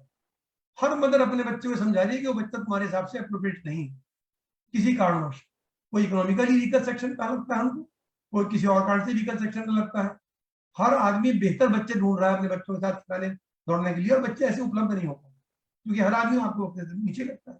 और जो आपको लगते हैं हमारे साथ के अप्रोप्रिएट है, कोई 2 किलोमीटर पर रहता है, कोई 4 किलोमीटर रहता है, किसी की मदद की और वक्त फ्री है। तो फिजिकल इंटरेक्शन बच्चों में लगभग खत्म सा हो, ना गली में है, ना घर में है, ना जॉइंट फैमिली में है। तो कहाँ से सीखेंगे और कैसे अपने आप को इंटरेक्ट करेंगे। और पेरेंट्स भी जब बैठ के बात करते हैं तो रिलेटिव्स के बारे में क्या क्या नहीं कहते हैं, तो बच्चा पता नहीं क्या सुन रहा है, क्या समझ रहा है और क्या सीख रहा है, उसको भी हम मिस कर देते हैं। सो पेरेंटिंग से रिलेटेड बहुत सारे लंबे लंबे इश्यूज हैं जिनको हम लोग आज की परिचर्चा में बहुत खूबसूरती से बहुत सारी बातें कही, और पेरेंट्स के लिए टेक अवे में भी बहुत सारी चीजें हैं।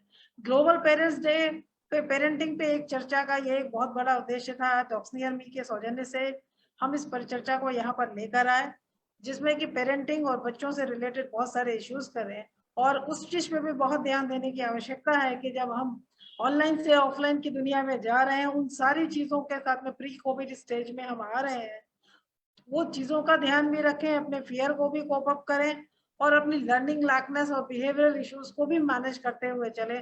तो फिर से वही खूबसूरत सी दुनिया हमारे सबके बीच में होगी, फिर वही कम्युनिकेशन, वही सारी चीजें गुलजार होंगी।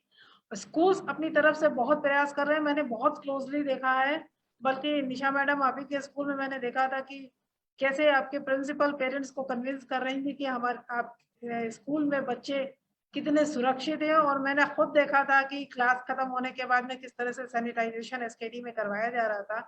सो आई बिलीव कि ऐसे बहुत सारे लोग सभी तरह के प्रिकॉशंस लेके चल रहे होंगे। सो पेरेंट्स फियरलेस हो जाएं, बच्चों को उनकी दुनिया में आने दें, उनको स्ट्रेस फ्री जीवन चाहिए, age appropriate knowledge, appropriate action. और पेरेंटिंग एक ऐसा इशू है जो मुझे कभी कभी बहुत इजी भी लगता है। अगर आप बच्चे के लेवल पे आकर, उसके मेंटल लेवल पे आकर, उसके एक्सपीरियंस लेवल पे आकर एज अप्रोप्रिएट लॉजिकल बात उससे करें, तो बच्चा आपकी वो सारी बात मानता है और आप ही के अनुसार चलेगा, आप ही से डेफिनेटली और आप भी अपने पेरेंटहुड को एंजॉय कर पाएंगे। Bottom line. तो प्रॉब्लम अभी मैम, इसके प्रॉब्लम लेवल पे आगे यहाँ आ बात करनी जाती है पड़ेगी। कि हम ये कहते हैं कि हम तो तुम्हारे इतने थे तो हम पढ़ने में इतने अच्छे थे, कभी ये नहीं बताते कि मेरे मार्क्स भी खराब आए थे या मैंने भी बदमाशी की थी। बच्चा बदमाशी करता है लेकिन पेरेंट कभी ये नहीं कहेगा कि मैंने भी बदमाशी की थी। तो उसका बच्चों को ये reason फील तो तो- कराएं कि तुम छोटे थे तो हम भी छोटे थे, हमने भी ये सब सारी चीजें की हैं, है ना। I वो think पेरेंट्स उसके आइडियल लेवल पे आगे बात करनी चाहिए, उसके लेवल पे आगे बात करनी चाहिए। लेवल बहुत इम्पोर्टेंट है। Yes, so I would like to thanks to our speakers कि बहुत बहुत धन्यवाद आप लोगों का इतनी खूबसूरत परिचर्चा के और बहुत गंभीर विषय को बहुत छोटे छोटे उदाहरणों से बहुत खूबसूरती से सबने सबके सामने रखा। और जितने हमारे ऑडियंस है अगर उनके क्वेश्चंस बाद में भी आएंगे सो मैं या हमारे दूसरे स्पीकर्स उसका जवाब देते रहेंगे। बहुत शानदार परिचर्चा है, ऐसा लग रहा है विराम लगे ही ना, लेकिन मुझे मालूम है सबकी अपनी व्यस्तताएं हैं। निशा मैडम पहले ही पूछ रही थी कितनी देर में छुट्टी हो। तो मैम मैंने बोला था कि एक तो टॉपिक भी ऐसा है, दूसरे वार्ता भी कुछ इस तरह से गति से चल रही है। तो डॉक्सनियमी का ये प्रयास निश्चित तौर से सफल होगा और आगे भी ऐसी बहुत सारी परिचर्चाओं के साथ आपके साथ जुड़े रहेंगे। आपके सवाल और सुझाव दोनों ही सदा आमंत्रित हैं। Doctor Tiwari, I am very much thankful to you कि आपने आप पूछ रही थी मैंने, आप पूछ रही थी बल्कि मैंने, मेरा फोन नहीं उठता था, सर का फोन आ जाता था। मैं उसका रीजन बता देता हूँ। आपने कहा वैसे मुझे मना मैं वैसे भी नहीं करता, लेकिन एकदम से क्यों हाई कर दी मैंने। मैं जब लखनऊ में पढ़ रहा था मेरे एक मैडम थी कुसुम श्रीवास्तव, Oh, no! भी सर ने बताया था। मुझे लगा उनका फोन है। आज कैसे याद कर लिया 40 साल बाद। अब आज मुझे लगा नहीं बदली है तो मैंने कमिट कर दिया। फिर बाद में मुझे महसूस हुआ कि नहीं आप नहीं वो नहीं, लेकिन वैसे ऐसी चर्चा में जुड़ता रहता हूँ, अच्छा लगता है वाइड ऑडियंस को बात करना उनकी, क्योंकि क्लिनिक में देखिए समय नहीं देता। बहुत बढ़िया बात है, नाम का जादू चल गया और आपसे मुलाकात हो गई। प्रोफेसर थी हमारी उस टाइम में, कुसुम श्रीवास्तव थी, कुसुम नहीं थी।